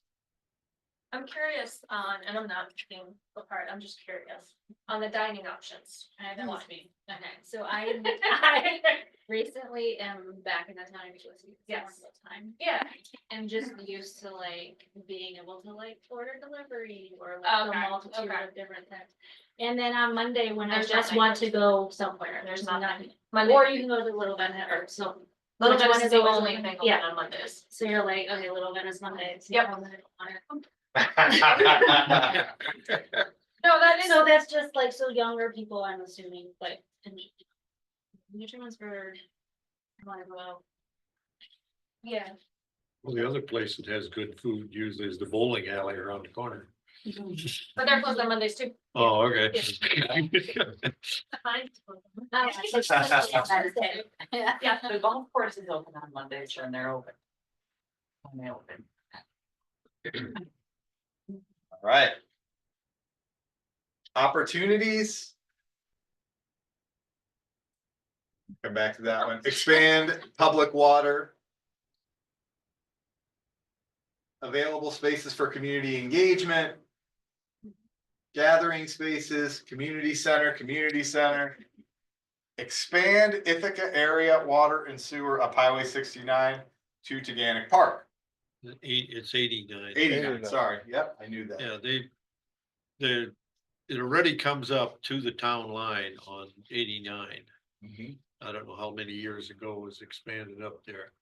But So it stops right at it Ulysses. stops right at Ulysses. Yeah. And really kind of the driver there up in like Seneca County in that they've gotten some big grants to get people on all the houses on the lakefronts, Mhm. all the septic systems off of there to try and protect the lakes. This would be along the same line like that. You do both at the same time, the water and sewer. I looked into a little bit of that. Some of those, some of the water lines and sewer lines are extremely old. So they'd have to replace a lot of them. And that costs a lot of money. Yeah. And I don't know what kind of water capacity Trumansburg has, but it's a new plant, relatively new plant. Well, our water comes from Ithaca, comes up 89, and there's only a small water district around Jacksonville. And I don't know how big Maine is, but they can only push so much water up. Yeah. They probably, Well, actually, that one comes up 96. Yeah, it comes from Bolton They're from Point. oh, I'm sorry, yeah, I'm Yeah. sorry. That's, So it goes down and then back up the lake, right, exactly. and there's sufficient water. Yeah. But to we- expand it, that's a there whole is nother. Plenty. And how much water do you lose every month? Actually, it's been less and less because the water infrastructure has been there's been updated and like Lansing's repaired most of their water over there. So there's not much water loss, but the issue is, and Caitlin was trying to allude to it before with water districts, and that's a whole different conversation we can go into.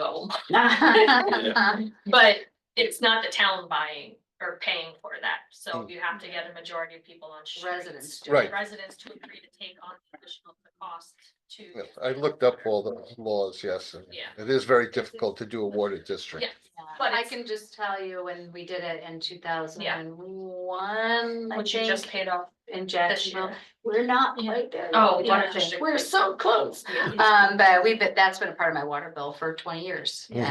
And, so, And there's I mean, and you we guys- had to organize. That was like the residents. We were going door to door and just trying to get people. But the town would support Yeah, residents coming. I know we've been approached a couple times, yeah. but then when you start doing the outreach, you It's, have to have a You majority. gotta have somebody to go out there and do that.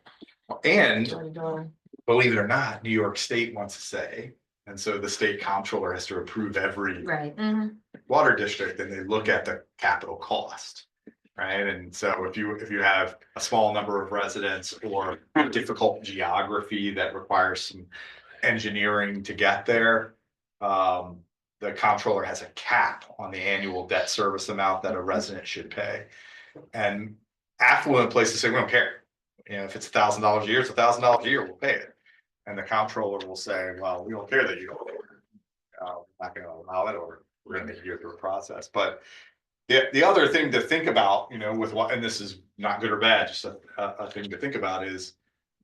What, you know, balancing availability of water and sewer with appropriate development regulation, right? Because the threat someone's got up here is unplanned density, which is to say density without a full planning process and community engagement, right? Farmers are starting to look at public water as irrigation opportunity. And so typically we'll get 10 farmers in a room and say, we can get public water right to your farm. And 5 will say desperately want it. And 5 will say, if you put water and sewer on that road, there's going to be houses out there in 5 years. We don't want that. But if you have if you have an appropriate planning process and appropriate community engagement, then it balances. So You just, know, interestingly, in the town of Ulysses, there's an awful lot of those roadsides that the farmers, current farmers, their parents and their grandparents have been selling off for decades. And all the available sites alongside the roads are already full. And so the farmer argument of don't expand it into here, that kind of went away with their grandparents. Right. You know, if the block is completely full, those are the blocks I think we ought to be looking at, adding to the water district if we could, you know, to get some of the soda straws out of the aquifer. Right. Right, protecting the aquifer, providing quality water, right? It's a public health concern if the wells are agitated or contaminated. Those are issues, and all of it affects the health of the lake. And so ensuring, you know, a good strong infrastructure program will do that. Nobody up here, and again, this isn't necessarily controlled or controllable, isn't controlled and not necessarily controllable by the town. What about power? How's power reliability in Ulysses? The problem? It's There's certain there's areas for certain sure. lines that Yeah. are very weak, and every wind farm, like every windstorm, there are issues. There are other circuits that are fine, but there are definitely some certain vulnerable ones. I mean, I have opportunities, renewable energy, I should probably, but I didn't think about it until Well, the only way to prevent that is to bury the lines. Yeah. And they're not gonna do that. It costs too much. So the other thing that you'll end up needing to balance, we used to not worry too much about power for residential development. It was only an industrial development concern. We're gonna put a new plant somewhere, so we need a new substation. But the grid in this part of the state is so challenged and old that now any even significant residential development can test a substation capacity, and the substation construction time frame is about 4 years from the day you say I want a substation to the day it's firing electrons through it or whatever substations do. And so most home developers say, well, then call me in 4 years. And there's this fun tug of war between the state constitution and the power grid, which is the state constitution prohibits power providers from investing prospectively, which is to say, we think there might be development here someday, so we're gonna put a substation there. You have to make a rate case, and your rate case is based on existing demand. So it's one of those things that the town and the county end up having to get involved in. Monroe County just issued a grant for $7.5 million to build a substation in Henrietta because they couldn't wait for Avangrid to move. So broadband was the other question I had. We feel good about broadband accessibility in town. Everybody's got decent, or enough people have decent gotten better. access. It definitely is not everywhere. Yeah. I think that, TTC. OTTC. Yeah. Well, they did put fiber down. Places. They did put fiber down in a lot of roads. I know that. Yeah, and then I think it was up to the individual to request it coming up to their house, which they Yeah. actually do on their dime, so. Yeah. It's a good opportunity, but Town board members, town staff, and everybody else who automatically knows just because you're such a well-engaged community. Public facilities that are owned by the town. Everything in good shape, no problems, budget money just runs and nobody Yeah. complains, it's all good. are there hot spots that this committee needs to think through in its analysis? Anything glaring The that one needs to thing be the town replaced? does not have is like a community center. Yeah. Yeah. storage. Yeah, It's just non-existent. limited on, I mean, we own a lot of different things, but, and we're working on upgrading and like making some things more green and sustainable, like the town park. Just got some grants to put some solar energy storage type stuff over there, or heat pump rather, not energy storage. But yeah, I mean, more money would always be great, but we try to balance that out with taxes too. Right. Okay, nothing glaring, nothing falling over. Just, no, none of what we currently own.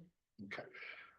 And the Oh, community yeah. center has shown up as a missing piece that we'll have to wade through as to whether it's a recommendation, but it's certainly something that's been identified as a need. I think that's more, I always kick it to Scott. Yeah. 'Cause culverts and bridges, Right, I mean, that definitely, infrastructure is always bad. And the more adverse environmental issues you have with climate change, flooding is only gonna make those culverts worse. right, So, Yeah, I know, and it showed up here and it showed up in the focus group conversation. Currently, or nearly immediately undersized culverts, right, Mhm. as a challenge. Yep. All right, on the community well-being side, strengths, great school.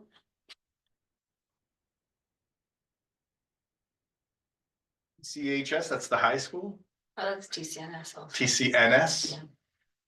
Nursery school, TCNS builds community relationships, collaborative, philanthropic community, TCFA. Sorry, that was me, and then I was like, oh, that's in the village. Trumansburg Community Fine Arts, that's what. yeah, that's considered. Yes, it's kind of a community center for some people. Yeah. Cool. Village too. No, Close to Santa. So Out- Outdoor activities, trails, parks. That can be used. I like that qualification. Weaknesses, housing affordability. We were talking about that earlier. The diversity, affordability of housing, lack of regular engaging communication with town residents. Town identity is lacking with Trumansburg. Limited daycare and after-school services. Good.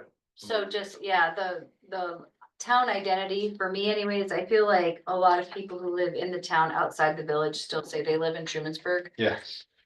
So like the identity really is Trumansburg, and the town doesn't necessarily have its own identity. And, you know, what if it did? Maybe it doesn't need to, but you know, what if it did? And if it did, what would that look like? I would, until I joined this committee, I never thought of myself as living in Ulysses. Yeah, I thought I lived nowhere. right. You I don't was have like, I don't any- live in I'm Jacksonville. not even in the I don't live in Hamlet, yeah, Trumansburg, I Yeah. don't live in Ithaca. yeah, you Yeah. don't live anywhere. No person's Yeah. land. I have, but I have a new sense of identity because I got involved and Yeah. I'm like proud to be it. This is. Say You we're It would be nice to be broader than. It would be, Because I don't even feel Jacksonville, like- It has like a I can say It has a Hamlet, strong but brand, yeah. right? But Ulysses could. I Yeah. think Ulysses could have an identity. Yeah, for sure.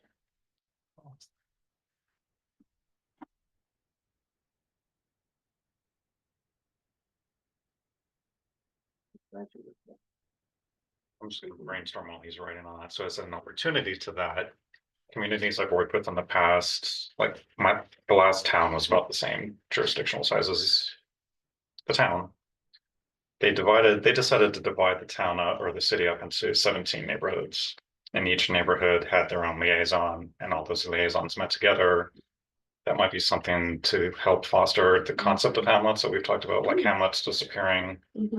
Issues along the lake shore, like if the town thought of dividing up the town somehow geographically into neighborhoods. I mean, I think they already exist. I think the town just doesn't recognize it, like, so Willow Creek, that's kind of long-standing identity, like, well, or, well, no. Maybe just after Trumansburg. Maybe we highlight some of those, like maybe Mhm. that's a good Mhm. space for us to highlight what already exists out there. Yeah. Mhm. That I think serves it to really be is. super empowering, right? I mean, Mm. residents become really active and engaged if the town leadership gives them the voice, gives them the opportunity to. It's a great point. Yeah, like the neighborhood listservs that exist other places don't. So Yeah. I don't think they exist as much here. There's like Facebook groups, but. There's the next door. And Which it's is actually kind of basically interesting, spam. some of the groups that they break the town into. Yeah. I forgot which one I was invited to. I get stuck on didn't know what that Lansing is. on that, I'm I like. created one, I called it Perry City Jacksonville. Yeah. Cause I'm on Perry City Road and I was like, what is this? We need something. So I made one, I don't know, 8 years ago or something. But yeah, it would be great to map out neighborhoods and create those identities. Well, they used to have them. I saw some of the old maps where, I know Willow Creek was an area, they even had an airport there. Did you know that Willow Creek had an airport at one time? I have, somebody showed me pictures of it. We could have a town minutes. Well, no, I don't mean, I meant, it was a landing strip basically, but it was in Willow Creek. Yeah, cool. I would say I'm very interested in like pursuing this further, just putting a pin in that. for Yeah. Future, consideration. Yeah. Where are you? Curry Road. There's like nothing else. Oh, yeah. Oh, yeah. I have I a actually really know cool what it, thing. I looked up what it actually means, so it's cool. I have a really cool thing, It's Liz, been- I'm gonna email it to you about Podunk, that's like famous artist. That's great. I think that's fantastic. Thanks for that, Neil. I think that's great. Something to chew on. Opportunities, town dedicated parks and rec space, town identity as an opportunity. Outdoor field and rec facilities. Connect Black Diamond Trail to Trumansburg. Community reuse center as a third space, skills building, workshops, social connection, youth and the elderly. Utilizing seasonal spaces all year. And Jacksonville community development. Questions about that? Thoughts on those opportunities? I think they're all pretty similar, that they will bring people together. Yeah, connectedness. Since I did that last focus group and the people were talking about the third space, and I recently read the definition of what a third space is, and our reuse center concept, or even the existing, kind of fills that need, and so there could be like a revenue generating, but also these workshops that are multi-generational, so just putting a little a plug for that. I mean, obviously, I'm the one that writes reuse center on these things, but I think it's part of materials management, but it also is like a place for connection. Unfortunately, we don't have areas like that. What do you mean? Well, I mean, you're looking for a building, Oh, yeah. That's empty a building. you need a big No, building. you don't. No, Not on the town level with the system that we're, we yeah, need a place for stuff to get exchanged, but it doesn't need to pile up because we'll have a system to get the overflow out. of the okay. way. But, and then create more access. And this connectedness or like stickiness, right? Yeah. The issue when you have employment centers outside of town, the risk of becoming a bedroom community, when we do that, you guys have seen that net commuter analysis, right? How many people drive to Ulysses for work? How many people drive somewhere else and live in Ulysses? And we know the numbers are way tilted this way, that most people drive away from Ulysses to work. And when we're in a community where people are driving into us for work, we say that's an opportunity to capture residents because nobody wants to commute all day. So if we can shave a half hour or 45 minutes a day off of your commute, why not just move here? So Ithaca today is sitting there saying, and the mayor of Ithaca has said he wants to add thousands of new housing units.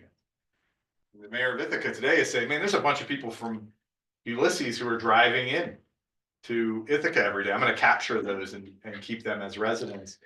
And so you run a risk if you're not sticky, right? If you don't have a reason to stay, then you just become a bedroom community, and then that drive starts to get to you.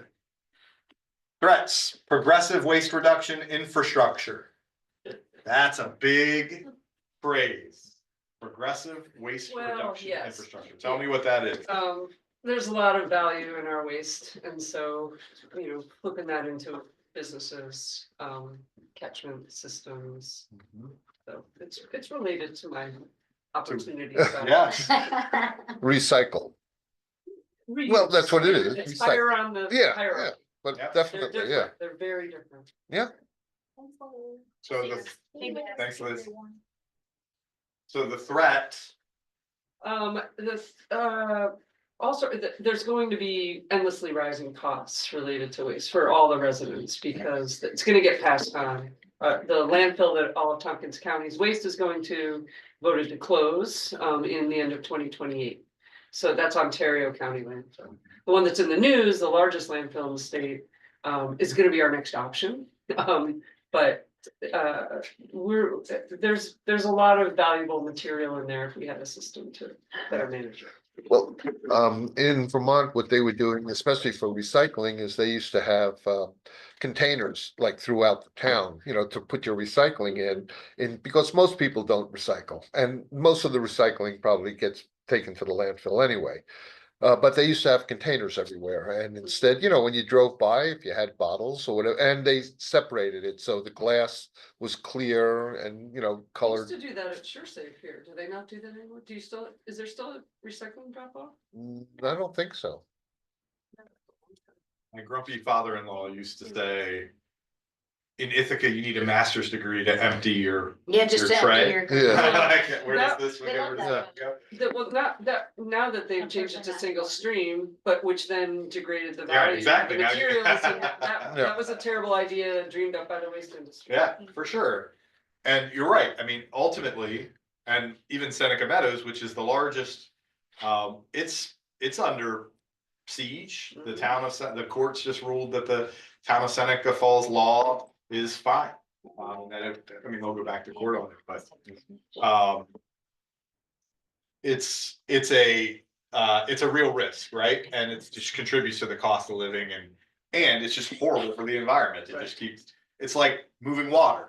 The faster you move water to the lake, the worse it is for the lake. The faster you move garbage to the landfill, the worse it is for We everything. need filter systems, That's right. Yeah. one in every hamlet. And then lack of volunteerism. This is a huge one. And we talked about this disengagement over time. And there's reasons for it. People work, if people are driving from here to work, then maybe they've got an extra 10 hours or 5 or 10 hours in their week that they've got to be in the car. They just want to be close to home. Kids have basketball and soccer and field hockey and they can't get to the planning board or to their church group or wherever it is that they volunteer. And so that certainly erodes the community part of community well-being. Yeah, we're not connected. Great answers, really great. Other thoughts on this? Anybody have one that they wish they had put down? Great. So, as with the prior exercises, we're gonna use these in conjunction with the focus group notes. To start to kind of sort through to some potential recommendations. That then this committee will start mulling and debating and determining the path forward. So very valuable. We'll need to go through another prioritization exercise as the ideas start to sort themselves out. That will, that final piece will come after we get heads nodding from the town board on the vision and policy statements. I just have a question. Yeah. So we get our input on these ideas and the focus group input on these ideas, and then we gather the main survey ideas that come in from the community abroad. Does this go out to the community as a whole, like in this format as a SWOT analysis through this survey, or how are those pieces coming together to get the broader input from the community? So the public forum will feel a lot like this, Okay. right? So all of the boards that you have worked through will work through. We got 2 more to go. All of the boards that you've worked through. The vibe of the public forum is very participatory. So people show up, we give them a stack of sticky notes and they do what you just did. Oh, good. and then we start to consolidate, look for themes. And then that's what points us in the direction of an action plan. We know our tentative timeline for that public forum. That's next on the agenda. Oh.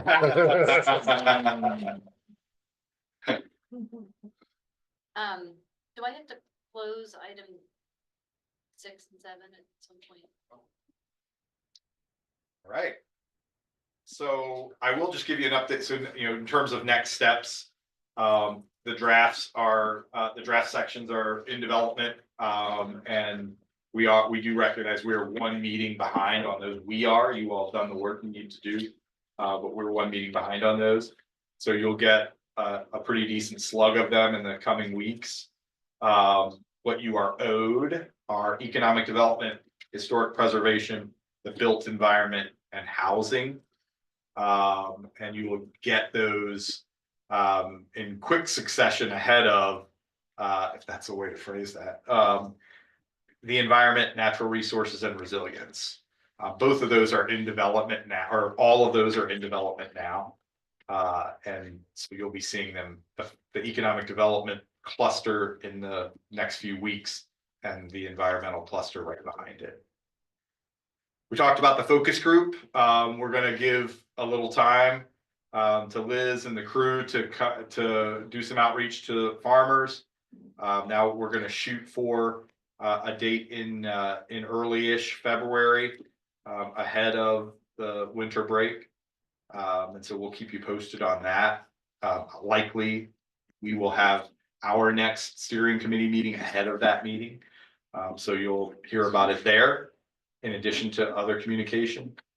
So the public forum, the question we had before we settled in on a date for that was, is there in February or early March a community event that's largely attended already that we could plug, that we could co-host the forum with?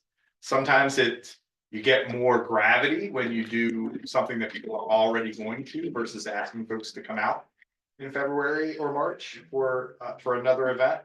But there's nothing magical about it. If that works, great. If not, we just ID a date that makes sense. Do we do like a corn chowder or something? We used to do like, maybe I'm thinking like 10 years ago. It was a village thing though. Well, you could always start a new one. I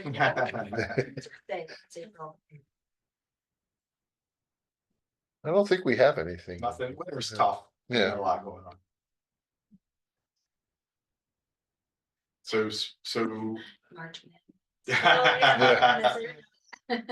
So obviously a time frame to avoid, we do have a winter break coming up. I don't know if your winter break lines up with everybody else's, but the week of President's Day is most people's winter break. So probably for publicity's sake, we'd want to do it after that. So that puts us in the weeks of February 24th.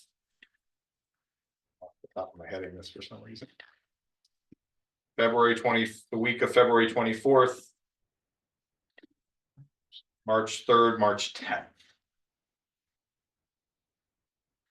So all of those are adequate time to broadcast and try to generate some attendance.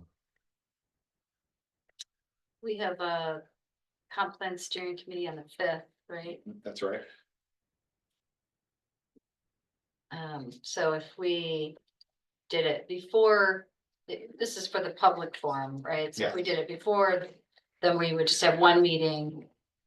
And then that public forum, and then the March meeting, or if we do it after that meeting, then we would have 2 of these meetings. Yeah, yeah. Do So we if you need, did it I in mean, the how 10th, much time do we need to talk and discuss and prepare for that? I'd also think about planning board meeting, zoning board, town board. Well, planning board is the first and third Tuesday of the month. Tuesday. Yeah. Tuesdays are just, I know, Terrible, yeah. Town board is Tuesday as well. Yep. Yeah, Great, we're all Tuesdays. March 12th, 13th. What's March 12th and 13th like to everybody?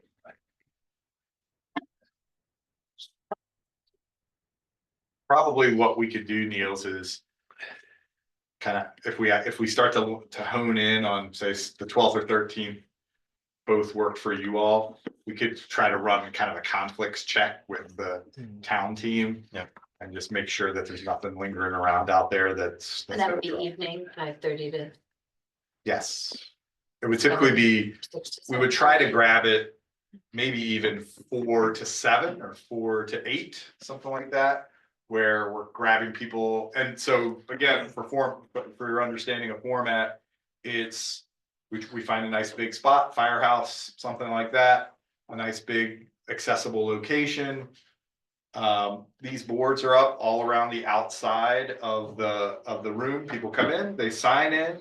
We give them an information sheet so they understand what the comp plan is about. We give them some instructions about how to engage with this. They do this piece. There's a map exercise where they look at the map and tag it and say, this is working really well, or this is a really bad stretch of road, or this floods all the time. This has to be protected, those kinds of things. So they're gathering around the map, but it's drop in and go home at your leisure. Steering committee members, we encourage to attend for as long as you can, because your neighbors are more likely to talk to you than they are to us. And you can kind of nudge neighbors on issues that you know are important to them in case they're being reserved or quiet or forgetful. So sometimes, for example, we just did this in Corning a bit ago. We advertised it 4 to 8 and it scared people. They were like, we can't stay for 4 hours. And so we tried to be as open as we can about the format. Come whenever, leave whenever. Stay as long as you like, but 4:30 to 7 or something. yeah, sure. I don't know, how long do you think we need to? Well, it's more to accommodate Yeah. a range of times that they're Yeah. available than anything Right. else. Thinking about the people who will come on their way home from work and the people who have to go home, get their kids situated and then Right. come out. Right. I would start at 4 because they're also to be conscious of the group that wants to go to something and drive and be home. Is that no daylight savings? No, I guess That that's Sunday. I'm trying to be conscious of daylight savings. of Sometimes people want to be home before Yeah, dark, but right. daylight savings is the night. So if it was on the 12th, which is Wednesday, or Thursday, the 13th, right, we're looking at the 12th and the 13th. Yeah. And then you're recommending 3 hours or 4 hours? 3 hours is fine, particularly if it's something like 4:30 to 7:30, that probably captures, enough, a wide enough range of people who are finishing up work around 4-ish and driving by, and people who are getting off a little later than that. Typically what we'll run into are things like a school event, so we'll probably just look at the school calendar to make sure there's not a significant parent-teacher night or school Yeah. play or something like that that's gonna draw people. Those are things we usually. Yeah, I think it is March Madness too. We'll be You can competing have a with TV on, that's a TV in the firehouse, That could draw people. yeah. I mean, what do we think? 4:30 to 7:30, 4 to 8? 4 to 8. Yeah. Yeah, Okay. 8, I like 8 sounds good. 4:30 to 7:30. Okay. Good. So do we like Wednesday or Thursday, or are we just blocking both? Blocking both, right? Yeah. We'll work with Niels to see what. And maybe the next week as well, just to be Yeah. safe. Do Okay. it twice. Yeah. Anything, the following Thursday is the equinox, so maybe more daylight. So 12th, 13th, 19th, or 20th, what happens to the 19th and 20th for you all? Anything? No St. Patrick's Day hangovers or anything like that? Mm.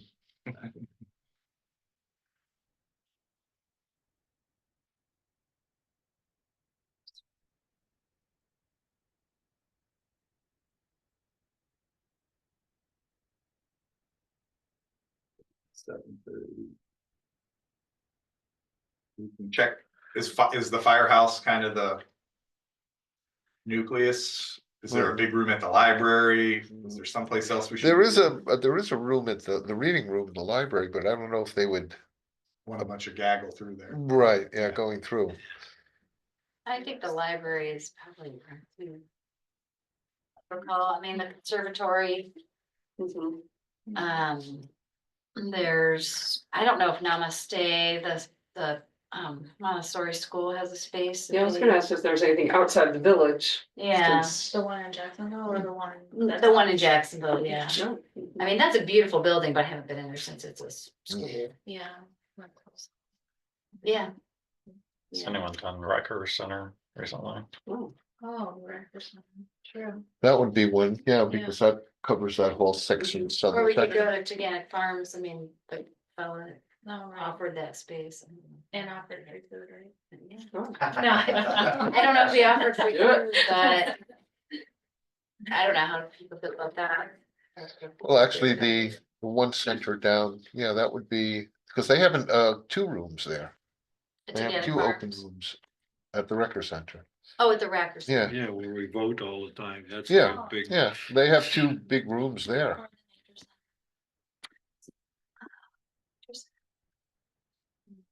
Are they still under construction or something? They've been closed for. Well, we can do one at the fire station and one down. We can do it in 2 different places, one week, one the other week, so it gives an opportunity for people who are on this side and on that side.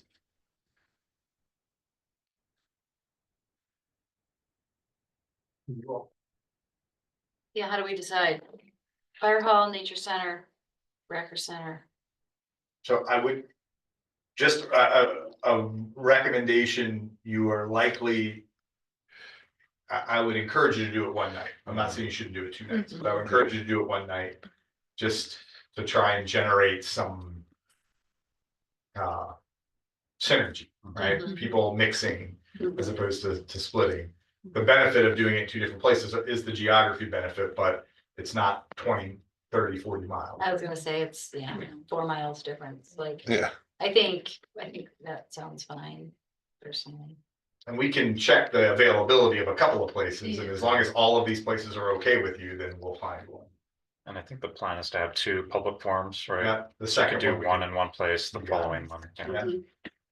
And if the boards or the committee's preference, and I think smartly, since we're just talking about identity, is to do it outside the village, then we can prioritize that. Try to find a spot outside.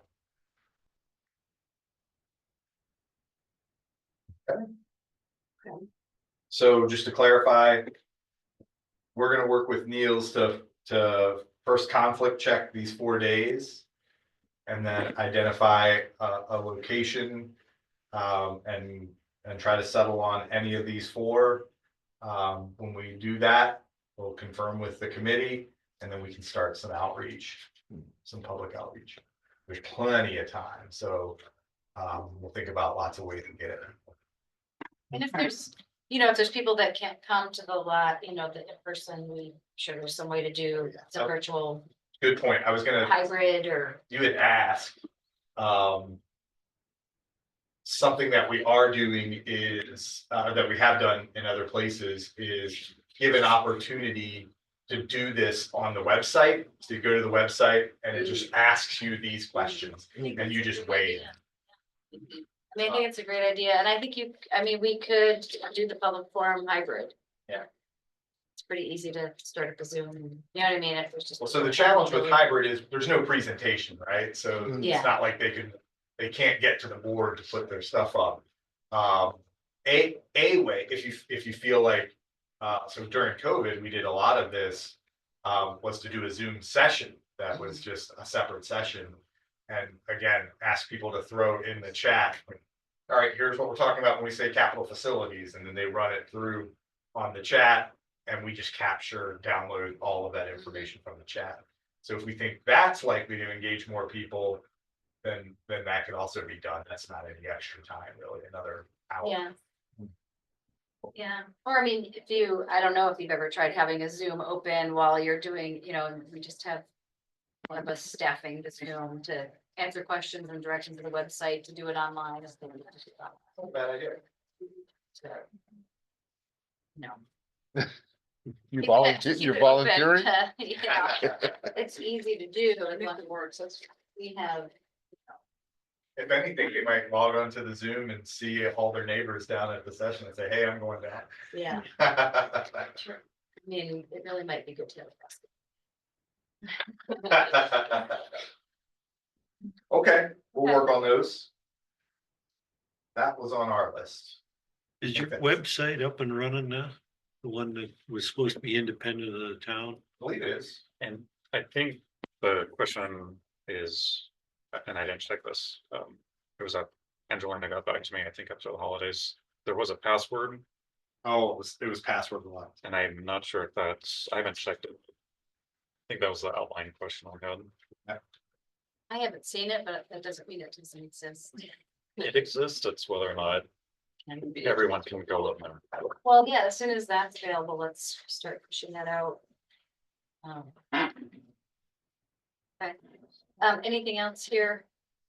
On the next steps? That's it from our end. Okay. So member reports, item 9 on our agenda is member reports. Does anyone want to tell us in 30 seconds what happened at the Winter Fest? Did we talk about that? Well, It actually, was cold. But we had a lot of people there. Yeah, A we lot had- of people we did had a stop good by. number there and we had a posted board like that Neil's provided us. We got a full page worth of comments out of there that we passed on to That's something. the MRB, yeah.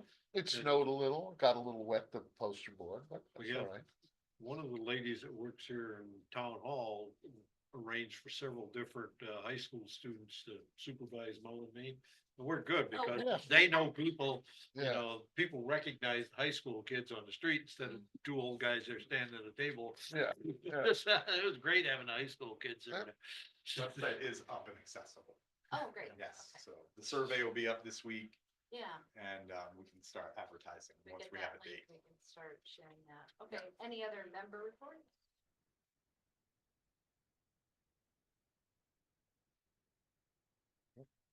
Well, then I think it's time for a motion to adjourn. Well, I can make that motion. Second, Diane got it, okay. All right. All in favor? Aye. Great. Everybody. Woo, look at us go.